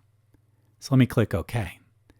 Now what the system does is that it executes a next action to load the data from the security tables. So let's go ahead and edit that action. In this configuration panel, we need to let the security system know which user we're particularly looking for, and so it will load that correct user into the UX component. So you'll notice that the first setting is find user by username, and therefore we're going to be looking up in the Alpha security system by username. And then it's asking us, well, how should I get that information? So let's go ahead and open that up by clicking the ellipsis button here. And you'll notice that it defaulted to a certain variable name. And as you can see, there's different ways to load this. You could put it into a session variable and reference it here, a request variable, say in a web page, or in an argument. In our case, we already have created a variable called ID that's holding the person's username. So what we want to do is just type ID here and make sure it says local variable. Thus, when this script runs, we'll first load the person into the ID, their user ID, and then it will put that information in here. And now the security system will look up into the security table and look for that user based on what is in the value of ID.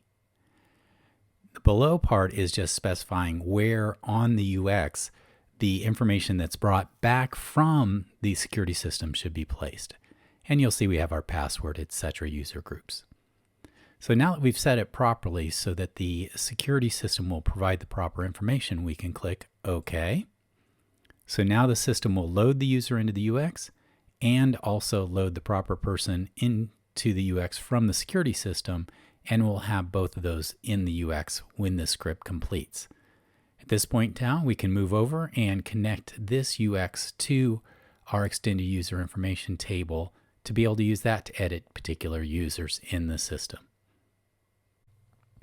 Now that we have our UX ready to go, we can tie it to our grid to be able to launch it and load the user. But before we do that, let's go to our Web Projects control panel. Let's locate our new change user. And as we've done before, right-click on it. Select Component Security, Requires Login. And in our case, we only want administrators to be able to modify existing users. And click OK.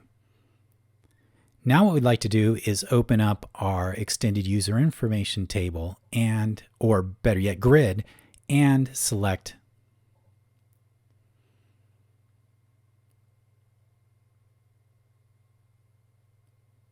Now we can edit our extended user information grid to be able to launch this to modify user information. So I'm going to go ahead and scroll back. I have it open here. If it's not open, go ahead and double click on extended user information underscore grid to open it up. And let's go into the design. So once you're in the design, let's go ahead and click on fields. And you'll notice we're just showing the different fields. So I'm going to insert a button in here. So I'm going to go over here with user ID selected and click insert and select button and click OK. And you'll notice it inserts our button here halfway down or underneath user ID. Let's go ahead and scoot that up so it's the first item in here. And you'll also notice that the button was created with a button label, and that button label is called button. So let's modify that and change that text from button to edit. And click OK. Now that we've clicked that button edit, let's go ahead and modify the behavior of that button to launch the UX where we'll edit the person's information. To do so, with button selected, go down here to the JavaScript onClick event and click the ellipsis button to open up the editor. Now we can edit this onClick event, and the way we do that is click Add New Action. In our case, we're opening up a UX component, so type the letters UX, and you'll see we have three options: open a UX component, open a UX to edit the current record, or an alternative view. We want to select open a UX component and click OK. So now this opens up our Action JavaScript Genie where we can build it. First thing it's asking us is, well, what UX name should we load up? Let's go ahead and click the ellipsis button. This will open up the UX Genie, so we click Select. And we want to find our security change user underscore UX. And once you've selected security change user underscore UX, click OK. Now you'll notice that it says, there is an argument that has been created on this security change user underscore UX called user ID. And what we need to do is tell it what we want to pass to this UX through that argument. So we can click on user ID, click Set Argument Value. Now we could hard code it, you could get it from JavaScript, but most importantly, notice we have Insert Field Placeholder. So what's nice about this is that we can click here, and this shows us a set of fields that are currently in our grid, and we can just say, hey, we want user ID. You notice it puts the nomenclature, a little curly bracket, user ID, finish curly bracket. Click OK. So now what that means is when I click this button, it is going to take whatever the current value of that row is for user ID and pass it to this UX through that argument. And as you saw in our last session, that's the value that's used to tell the UX what record to load up in the system. And click OK. We'll leave the rest here. Let's go ahead and modify used cache component. Let's remove that. I like to always open a fresh one. Not a big penalty, but I make sure everything runs properly. Then, more importantly, I'll go down here to target. And right now it's going to go as a pop-up window. And we're going to go ahead and leave that here. But you may want to modify that to say open in a tab pane or something like that. And I do want to change the window title. And I'm going to change that to edit, and then in curly brackets, user ID. I'll make it all uppercase. So what will be is when it opens that pop-up window, it's going to have the word edit, and then it's going to dynamically insert the current user ID so I have a visualization at the header of what that person is. And now click OK. And I'm going to give this comment of open change user UX. We always want to do our action comments so when we come in later on, we know what's going to happen. And click Save. So now we've added our button. It's now in our grid. When they click on it, it's going to open up our new UX and pass in the user ID so it can load up all the information for the user. So let's go ahead and click Save. I'm going to go to my security change user and click Save to make sure everything I've done is saved. And now I'm going to go back to my Web Projects control panel and do a publish. And I'm going to publish all files and click Publish. This will ask me for the list of files, and I click OK. By the way, you can disable that in the future. And click OK. Now that we've published all of our information, we're going to go ahead and go back to our environment here. You'll notice I'm currently logged in as a customer, so as we've done before, I need to log out. And I'll log in as admin at alphasports.com. And I'll click password, click login. Now, before I would click new customer UX or new customer, but now what I can do is I can click my user information button to open up our user information grid. Now that we have our extended user information table open, you'll see we have our edit button now that it allows us to open our edit user UX. I'm going to go ahead and click this first one here. You'll notice it's opening a pop-up window. The name of the pop-up window is edit and then the username of the person.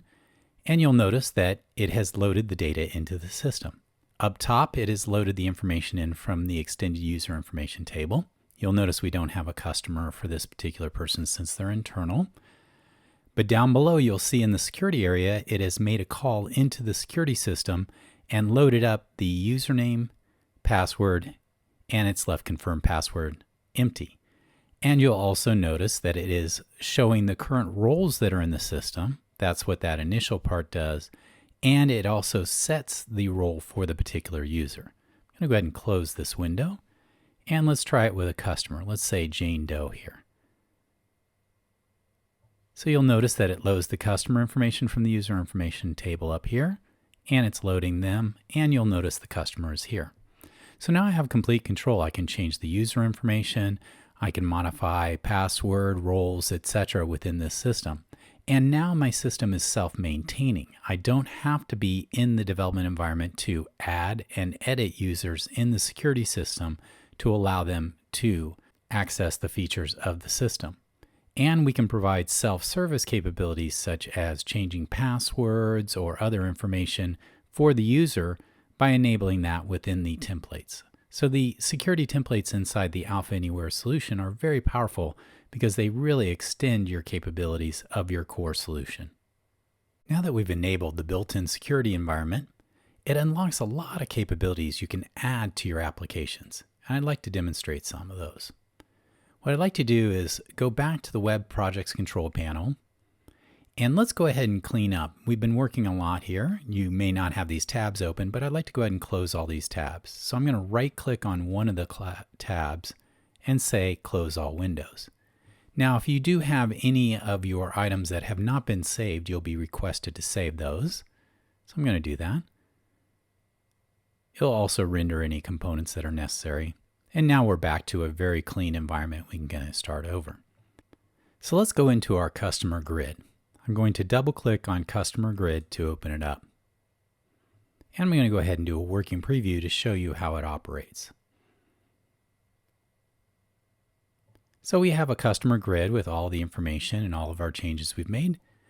And you'll notice that the customer grid has a click here to search. And then I can open up this search area and put in information. So let's say I want to look for anything with motion. I can click search. And this will isolate any companies that have the word motion in it.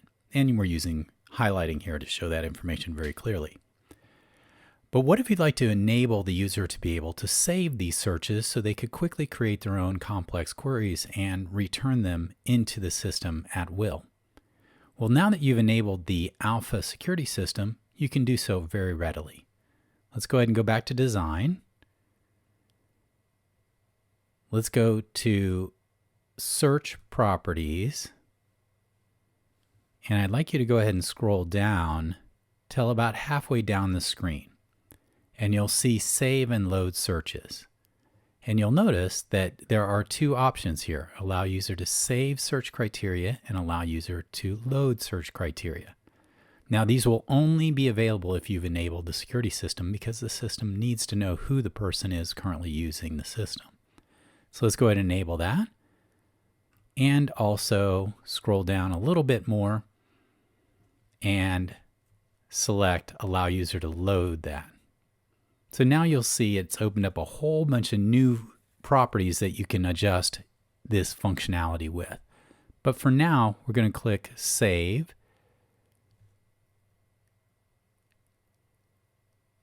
I'm going to go ahead and publish this.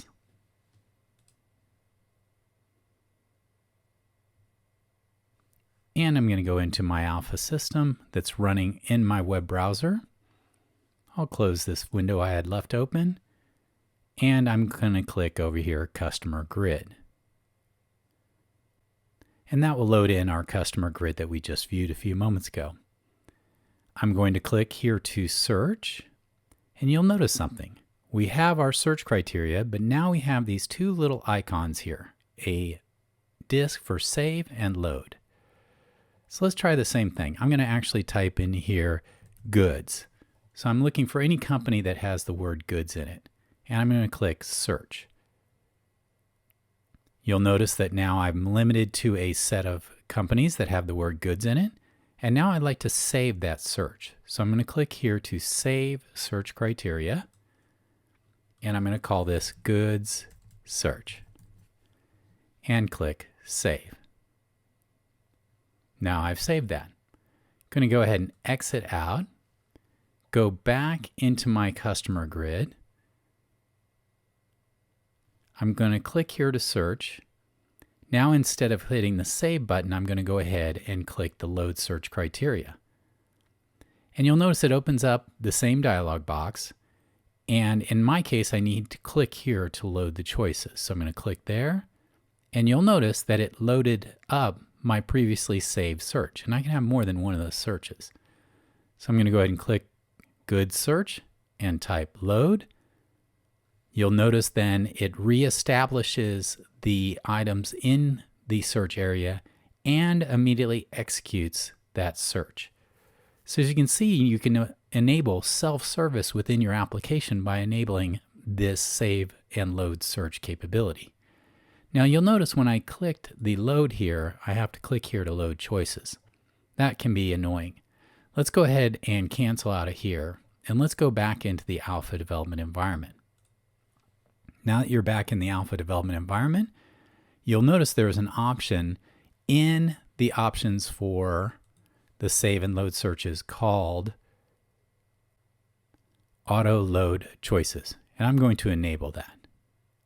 I'm going to go ahead and save.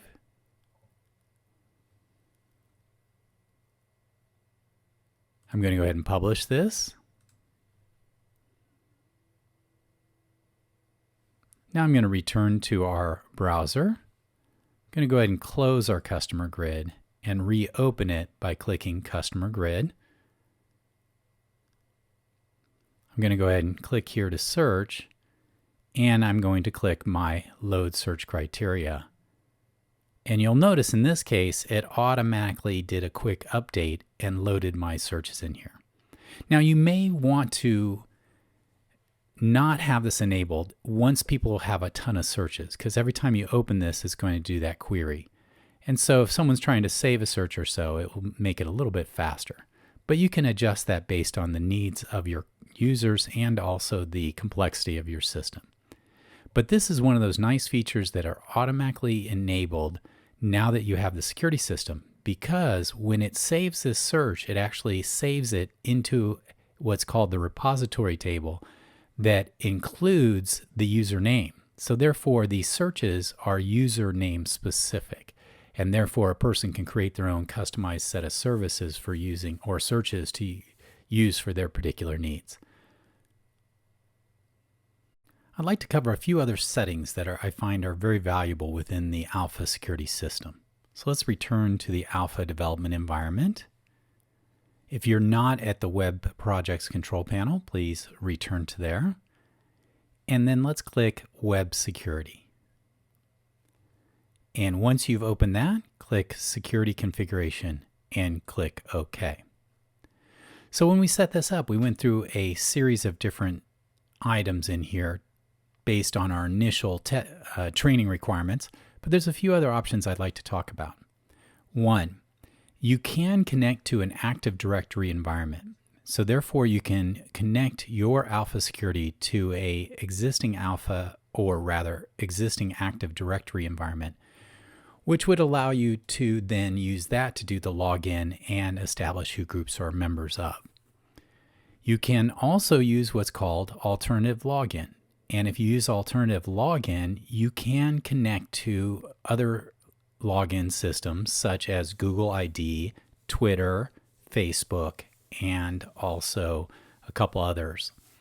Now, the nice thing about that is then the people don't have to have a unique ID and username password in Alpha. They can use their existing criteria.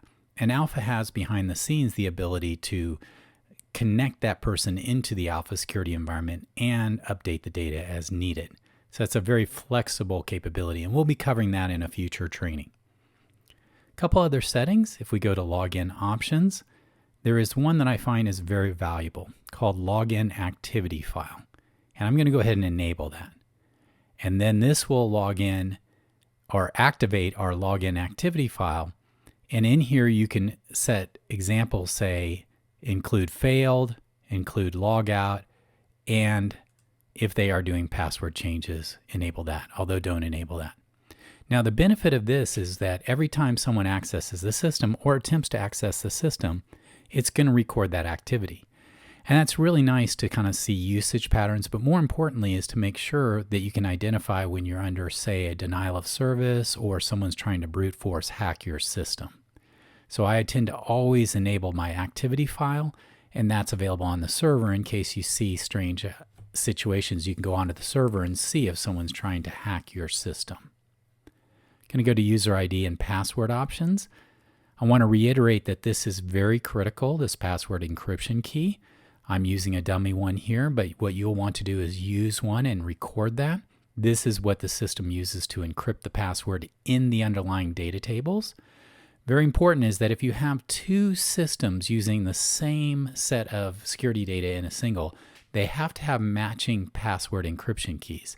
If they don't, then you could create a password in one system and store it in the data table, and then the other system will attempt to read that and fail. We also have password validation rules, and I'll go ahead and open that up. This is where you can set the complexity and sort of policy for how you want your passwords to be set. And you can even test it here. So if you want it to be a certain number of characters, to include a certain number of special characters, all those kinds of things, you can set that here. And therefore, when someone tries to create a password in the system, it will automatically tell them if it does not meet this criteria. And that's a nice handy little capability here. The other item you can do is that if you want to expire their password temporarily or on an ongoing basis, you can enable that. And you can also restrict reuse, meaning that you can tell them only a certain number of times you can use a password. And those are all options you can set in regards to the user ID and password options. Let's go to data recovery options.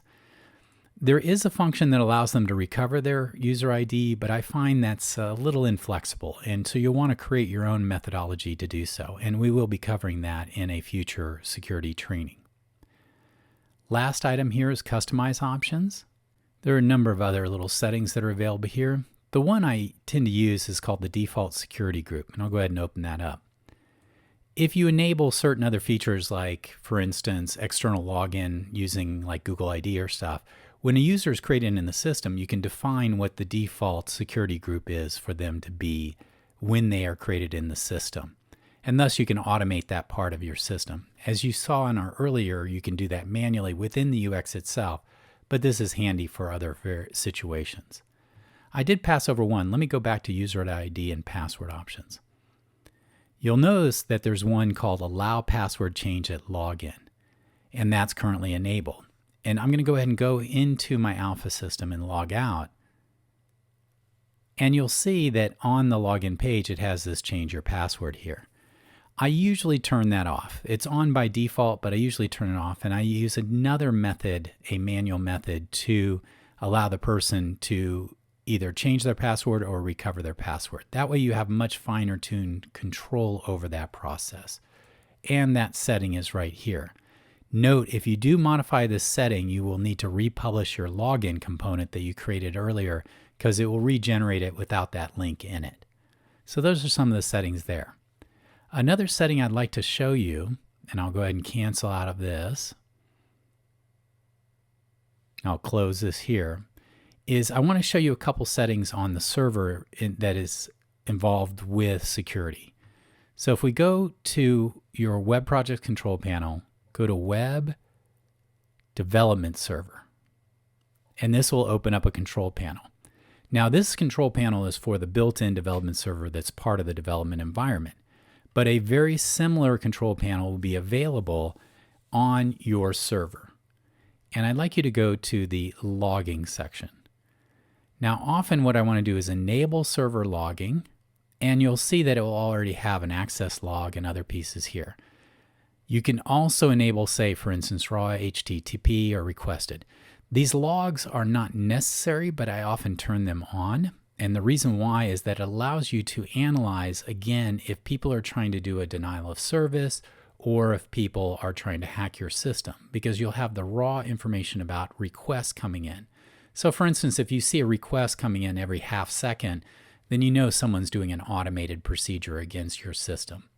So the way I look at that is use the development server settings, or rather server settings, enable your server logging, and as needed, I probably wouldn't enable this out of the gate, but you can enable, say, raw HTTP and requested page, and you'll get an enormous amount of data that's collected that you can use to analyze the situation. Now note, because some of these logs will get larger over time, you can rotate them daily and you can maximize certain size. So once they get to a certain size, they create a new file. So a lot of really nice control over this from that standpoint here. And that's part of your server settings. So the combination of your server settings and also your web security settings can allow you to fine-tune how your security system works so it will match your requirements of your core application. The question from our loyal reader in Fort Lee, New Jersey was regarding security. Remember that? Yeah. I do. Miss Emily Latella.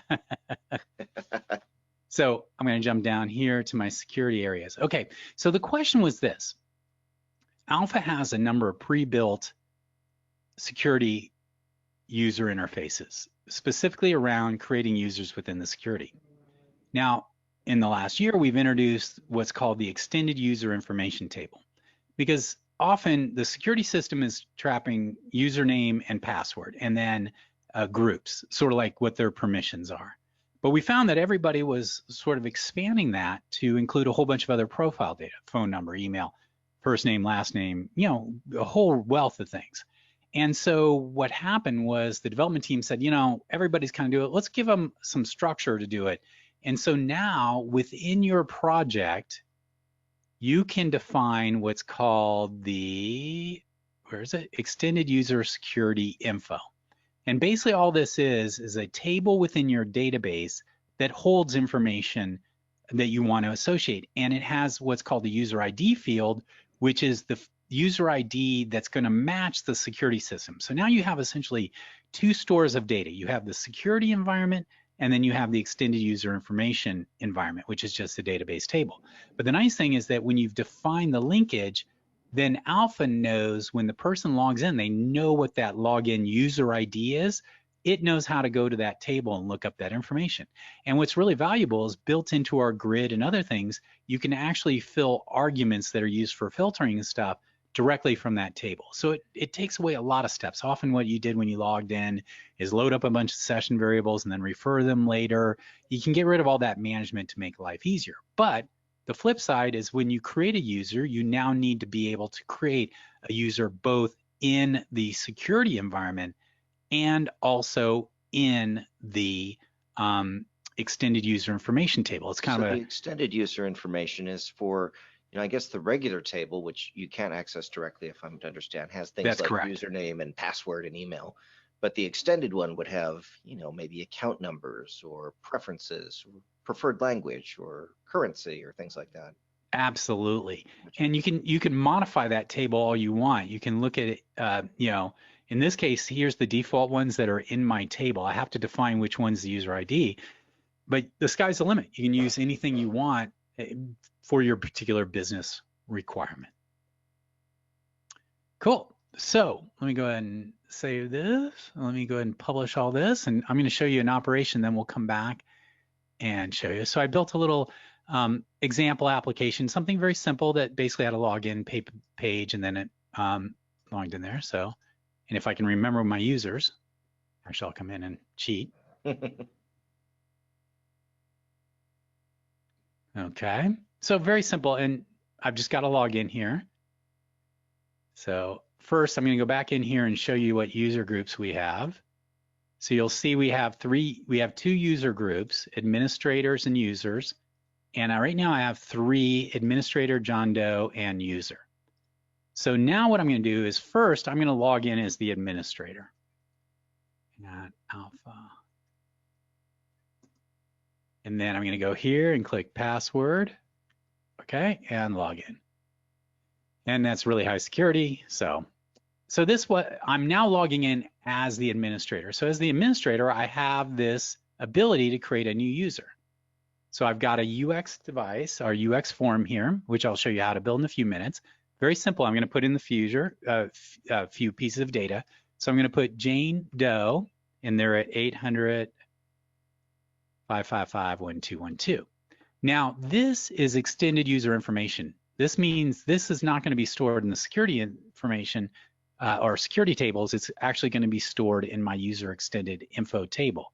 Here now I have to put in, let's go ahead and put in Jane Doe at Alpha Software, or I'll just go Gmail, make it shorter.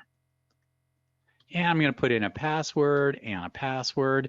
And once I've done, I click the submit button, and what it's going to do is take this information and insert it into the separate systems. And so now I have a user that's available within the system. Now behind the scenes, I'm also setting Jane's sort of their people. And now this didn't give me a message, but I'd probably put a little message. I'd put this together very quickly just to do it. So let's go ahead, and I'm going to go ahead and log out. And I'm just going to go ahead and put in jane.doe jando@gmail.com, password. And, oh, did it not go? Let me see, .do, or did I wonder, did I do jane.do? Let me look at here. Or is it just plain? It's just Jane Doe. I put Jane Doe. I'm Yep, cheating. no period. Cheater. jando@gmail.com. There we go.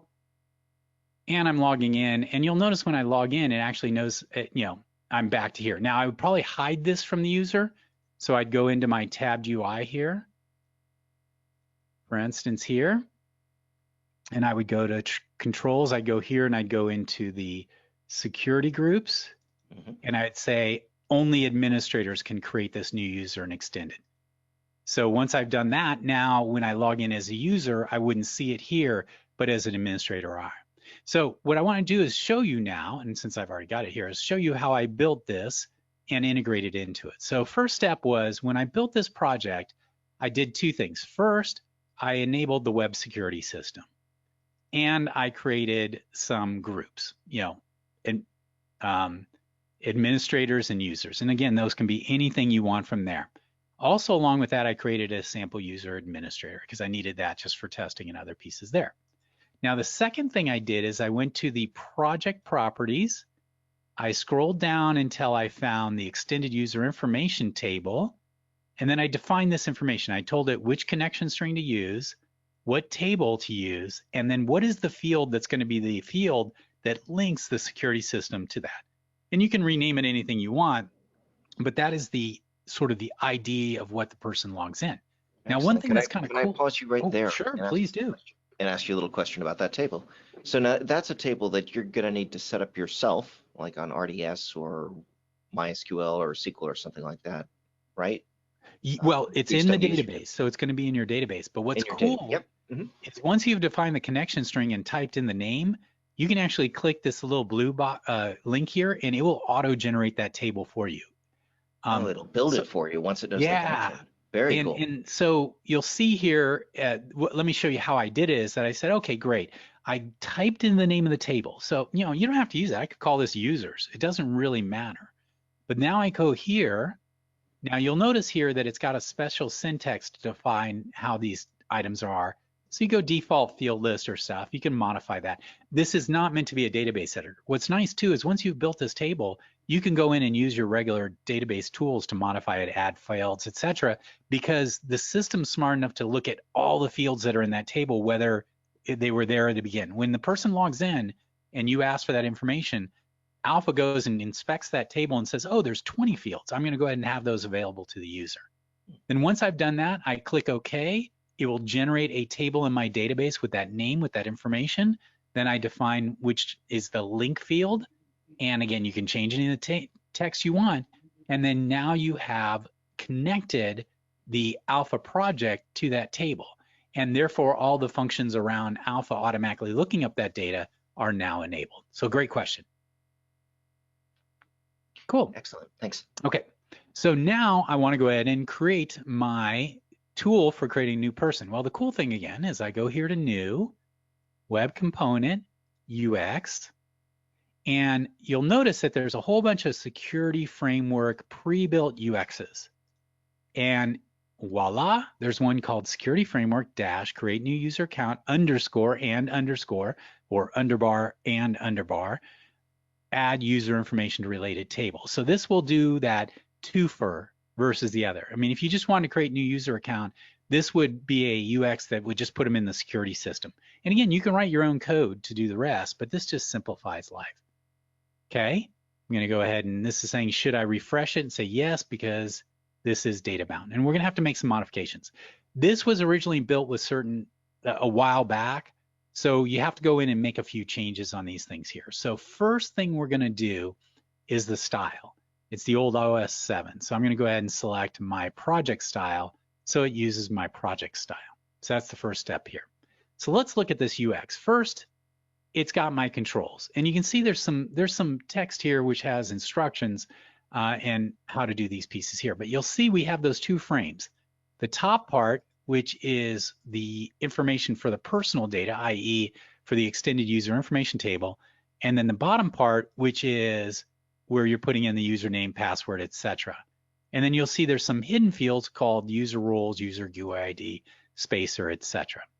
So we need to do a few things. First is when this was originally built, it is a data-bound control. So if I go to first name and I scroll down here, you'll see that it's connected to a table called registered users and field name first name. Well, mine looks differently. So this will break. So the first thing I need to do is reconnect this UX to my data. And to do that very quickly, I can just go over here to data binding. This allows me to control the data binding to this. So I can go ahead and I can say, let's go ahead and bind the controls. So I'm clicking this second item called bind the controls on your UX to fields. I'm going to specify the table and you can see, oh, I'm putting it at the wrong table. So I'm going to go ahead and delete this table and I'm going to add this table. By the way, feature requests would, oh, actually I have to do one other thing. Before I do that, you'll notice also my SQL. Let me go through that a little slower. By the way, I'll put in a feature request. We might as well use extended underscore user underscore table. So maybe it's already done and pre-connected to the default fields. So I can go into specify table. So you'll see that down here, I'm using a connection string called contact manager. Well, I don't have one of those things. So first I need to change the connection string and I'm going to use my CONN. Let's see which one. Yes, that's the one I want to use. Then what I want to do is then click the table to add, and you'll see I have my extended user information table in there, and click OK. So now what I've done is told it that I'm going to data bind this UX to this connection string in this particular table, and it has this information, and it knows what the primary key is, etc. So that was step number one, was kind of telling the UX, well, this is where you really need to connect to. Now that we've done that, gives me a warning saying, well, you got to kind of reset things up. So the next thing we need to do here is to go to bind UX component controls to table fields. So what this does is actually tell the mapping between the field and the item in, these are my fields and my item in my database. So you can see it's still got my old data here. So I'm going to go through here. I'm going to say first name is now going to go to my extended user information table first name. And you can see now you have table alias and first name, last name, phone, and I don't think I have phone. So what I'm going to do is I'm going to go ahead and just unbind that and make it updatable. So I'm kind of just telling it ignore that. And then username is actually called user ID. So I'm binding again my fields on my screen, 2 fields in the database. And right now I only have 3, which is first name, last name, and user ID. By the way, this user ID is used for 2 things. One is to insert the record into the extended user information table, but also used to put them in the security system. By the way, that's how it works. It kind of links them using that information. So I rebound to the correct table on connection string. I've rebound these. So now my connection is properly. So if I go here to first name, and you can see it's pointed to my correct table and my correct field. So I could go into my database, add a phone field, and then come back in here and then create that binding once again so it stores it properly in that extended user information. And in fact, you can add as many other fields as you want. It's really up to you in terms of you just keep adding the fields and bind them, and then Alpha will take care of it from there. Now, the actual connection to the database system or to the security system is not done through bounding. So you can see that I am binding the username to that user ID field, but password are unbound because they're not saved into the user extended table. And more importantly is Alpha takes care of doing all that stuff for security purposes. Now we have to do 2 other things. So first step was rebind this bad boy. Second step is we need to go to the server side events. So as you can see on the onDialog initialize, there's a little piece of code here. So what this is that you'll notice when I create the new user here, I'm not selecting the role. By the way, you could add that feature if you wanted to, but I want this to be a specific role. So if I look at my user interface, you're going to see there's a hidden field here called user roles. So the value that is in here, which needs to be one of my group names, is what's going to be stored in the security system as the role for this user. So kind of behind the scenes, we're saying, go ahead and create this user, but guess what? They're going to be in this one role. And again, you could expose that and allow the user to select that. It's really up to you. So what I need to do is when this UX loads, I have to go in and give it the name I want it to use. So I'm going to go back to server-side events, go to onDialog initialize, and let me double check. I don't want to screw this up. Let me go to my web security. My group I want to put them in this case is users. It's named users. So what I need to do is in this piece of code here, I just have to type in users. So what it's going to do is it's going to go into the security system, get the unique ID for users, and store it in that hidden field. And that's all I have to do. So now when Alpha goes to store that in the security system, it's going to link them to the users group. And again, you can modify that, but that's how this works here. Next, what we want to do is go here. So you'll see what's going on is after the user has submitted the dialog, it's going to do two things. First, it's going to save the data into the extended user information table. And this is a pre-built set of XBasic that does that. Then if it is successful, you'll notice it's doing an if statement. It says if this was saved. So if this is correct, then yes, it's saved in the extended table. I want to go ahead and save them into the security system. And this is important because if for whatever reason it failed inserting the person in extended user, you don't want an orphan record. You want to make sure you have a record in the extended user information table and also a record in the security system. Now, because, and this is kind of an inside baseball, but very important, because I redid the data mining, you'll notice that earlier on when I started doing that, it gave me a message saying, hey, you got to make sure that everything is up to date if you're going to do this rebinding. And one of the most important things you need to do, if you ever redo a binding for UX, then what you need to do is go find where any of these server-side actions are. And all you have to do is click on it, go to action scripting, edit action. This reopens up how this is happening. So this is basically a control panel that says, how should it save this information? It's going to write all the code for you, but you can modify it by saying, okay, I want to show a message. If there's a failure, do this. I want to do some post stuff. A lot of really cool things you can do here. But the important thing is when I open this and click OK, it rewrites the underlying XBasic that actually performs this task. And that's important because if I've changed the data binding, I want to make sure all my XBasic is fresh and understands the new structure. So super important, if you ever change the data binding on a UX, make sure you go and just edit the action and close it. You don't even have to change it. Just that step alone will make it happen. Now I want to do the same thing here with the security system. I didn't change anything on the security, but just to be safe, I'm going to edit that action and click OK here. That's all you need to do. But it's a very important step because if you don't do that, then potentially, and it may work sometimes, but you may see an error when this occurs. So now what I can do is save this. I'm going to call this number 2. So now I've got that saved.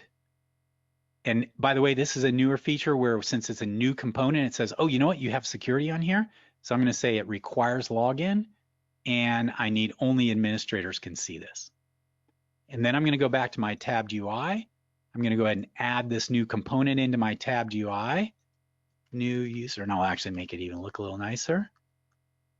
And I'll click OK. So now I have my component there. So I'm going to save this. Save this. I'm going to do a full publish here of everything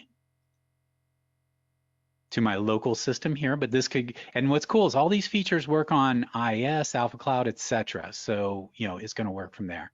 So I'm going to go ahead and log out of here, do a refresh just to make sure I've got everything refreshed. I'm going to log in as administrator.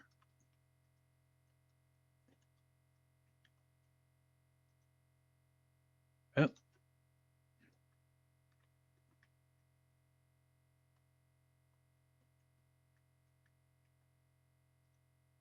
User error.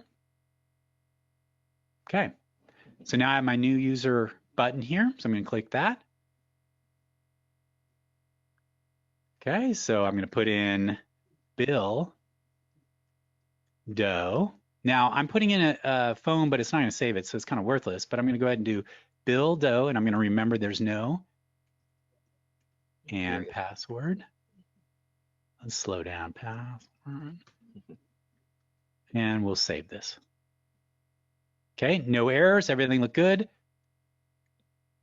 Oh, I think that's emptied here, but let's go ahead and look and see if it added it to our web security system.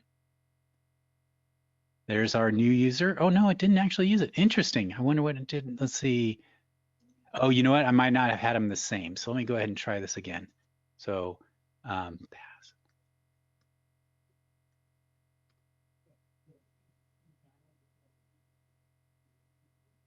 It's taking a little longer this time. Yep.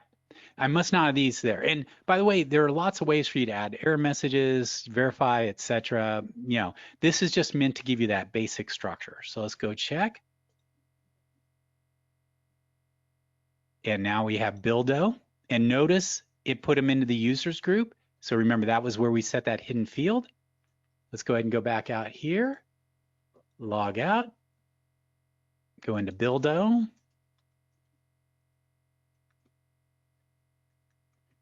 Go ahead and do the login. And it takes us in the system, but you'll notice now, since I made some modification, I didn't set it up, but I would set this on the tabbed UI that they couldn't see this. But you'll notice the other thing is gone because I said you could only see that if there.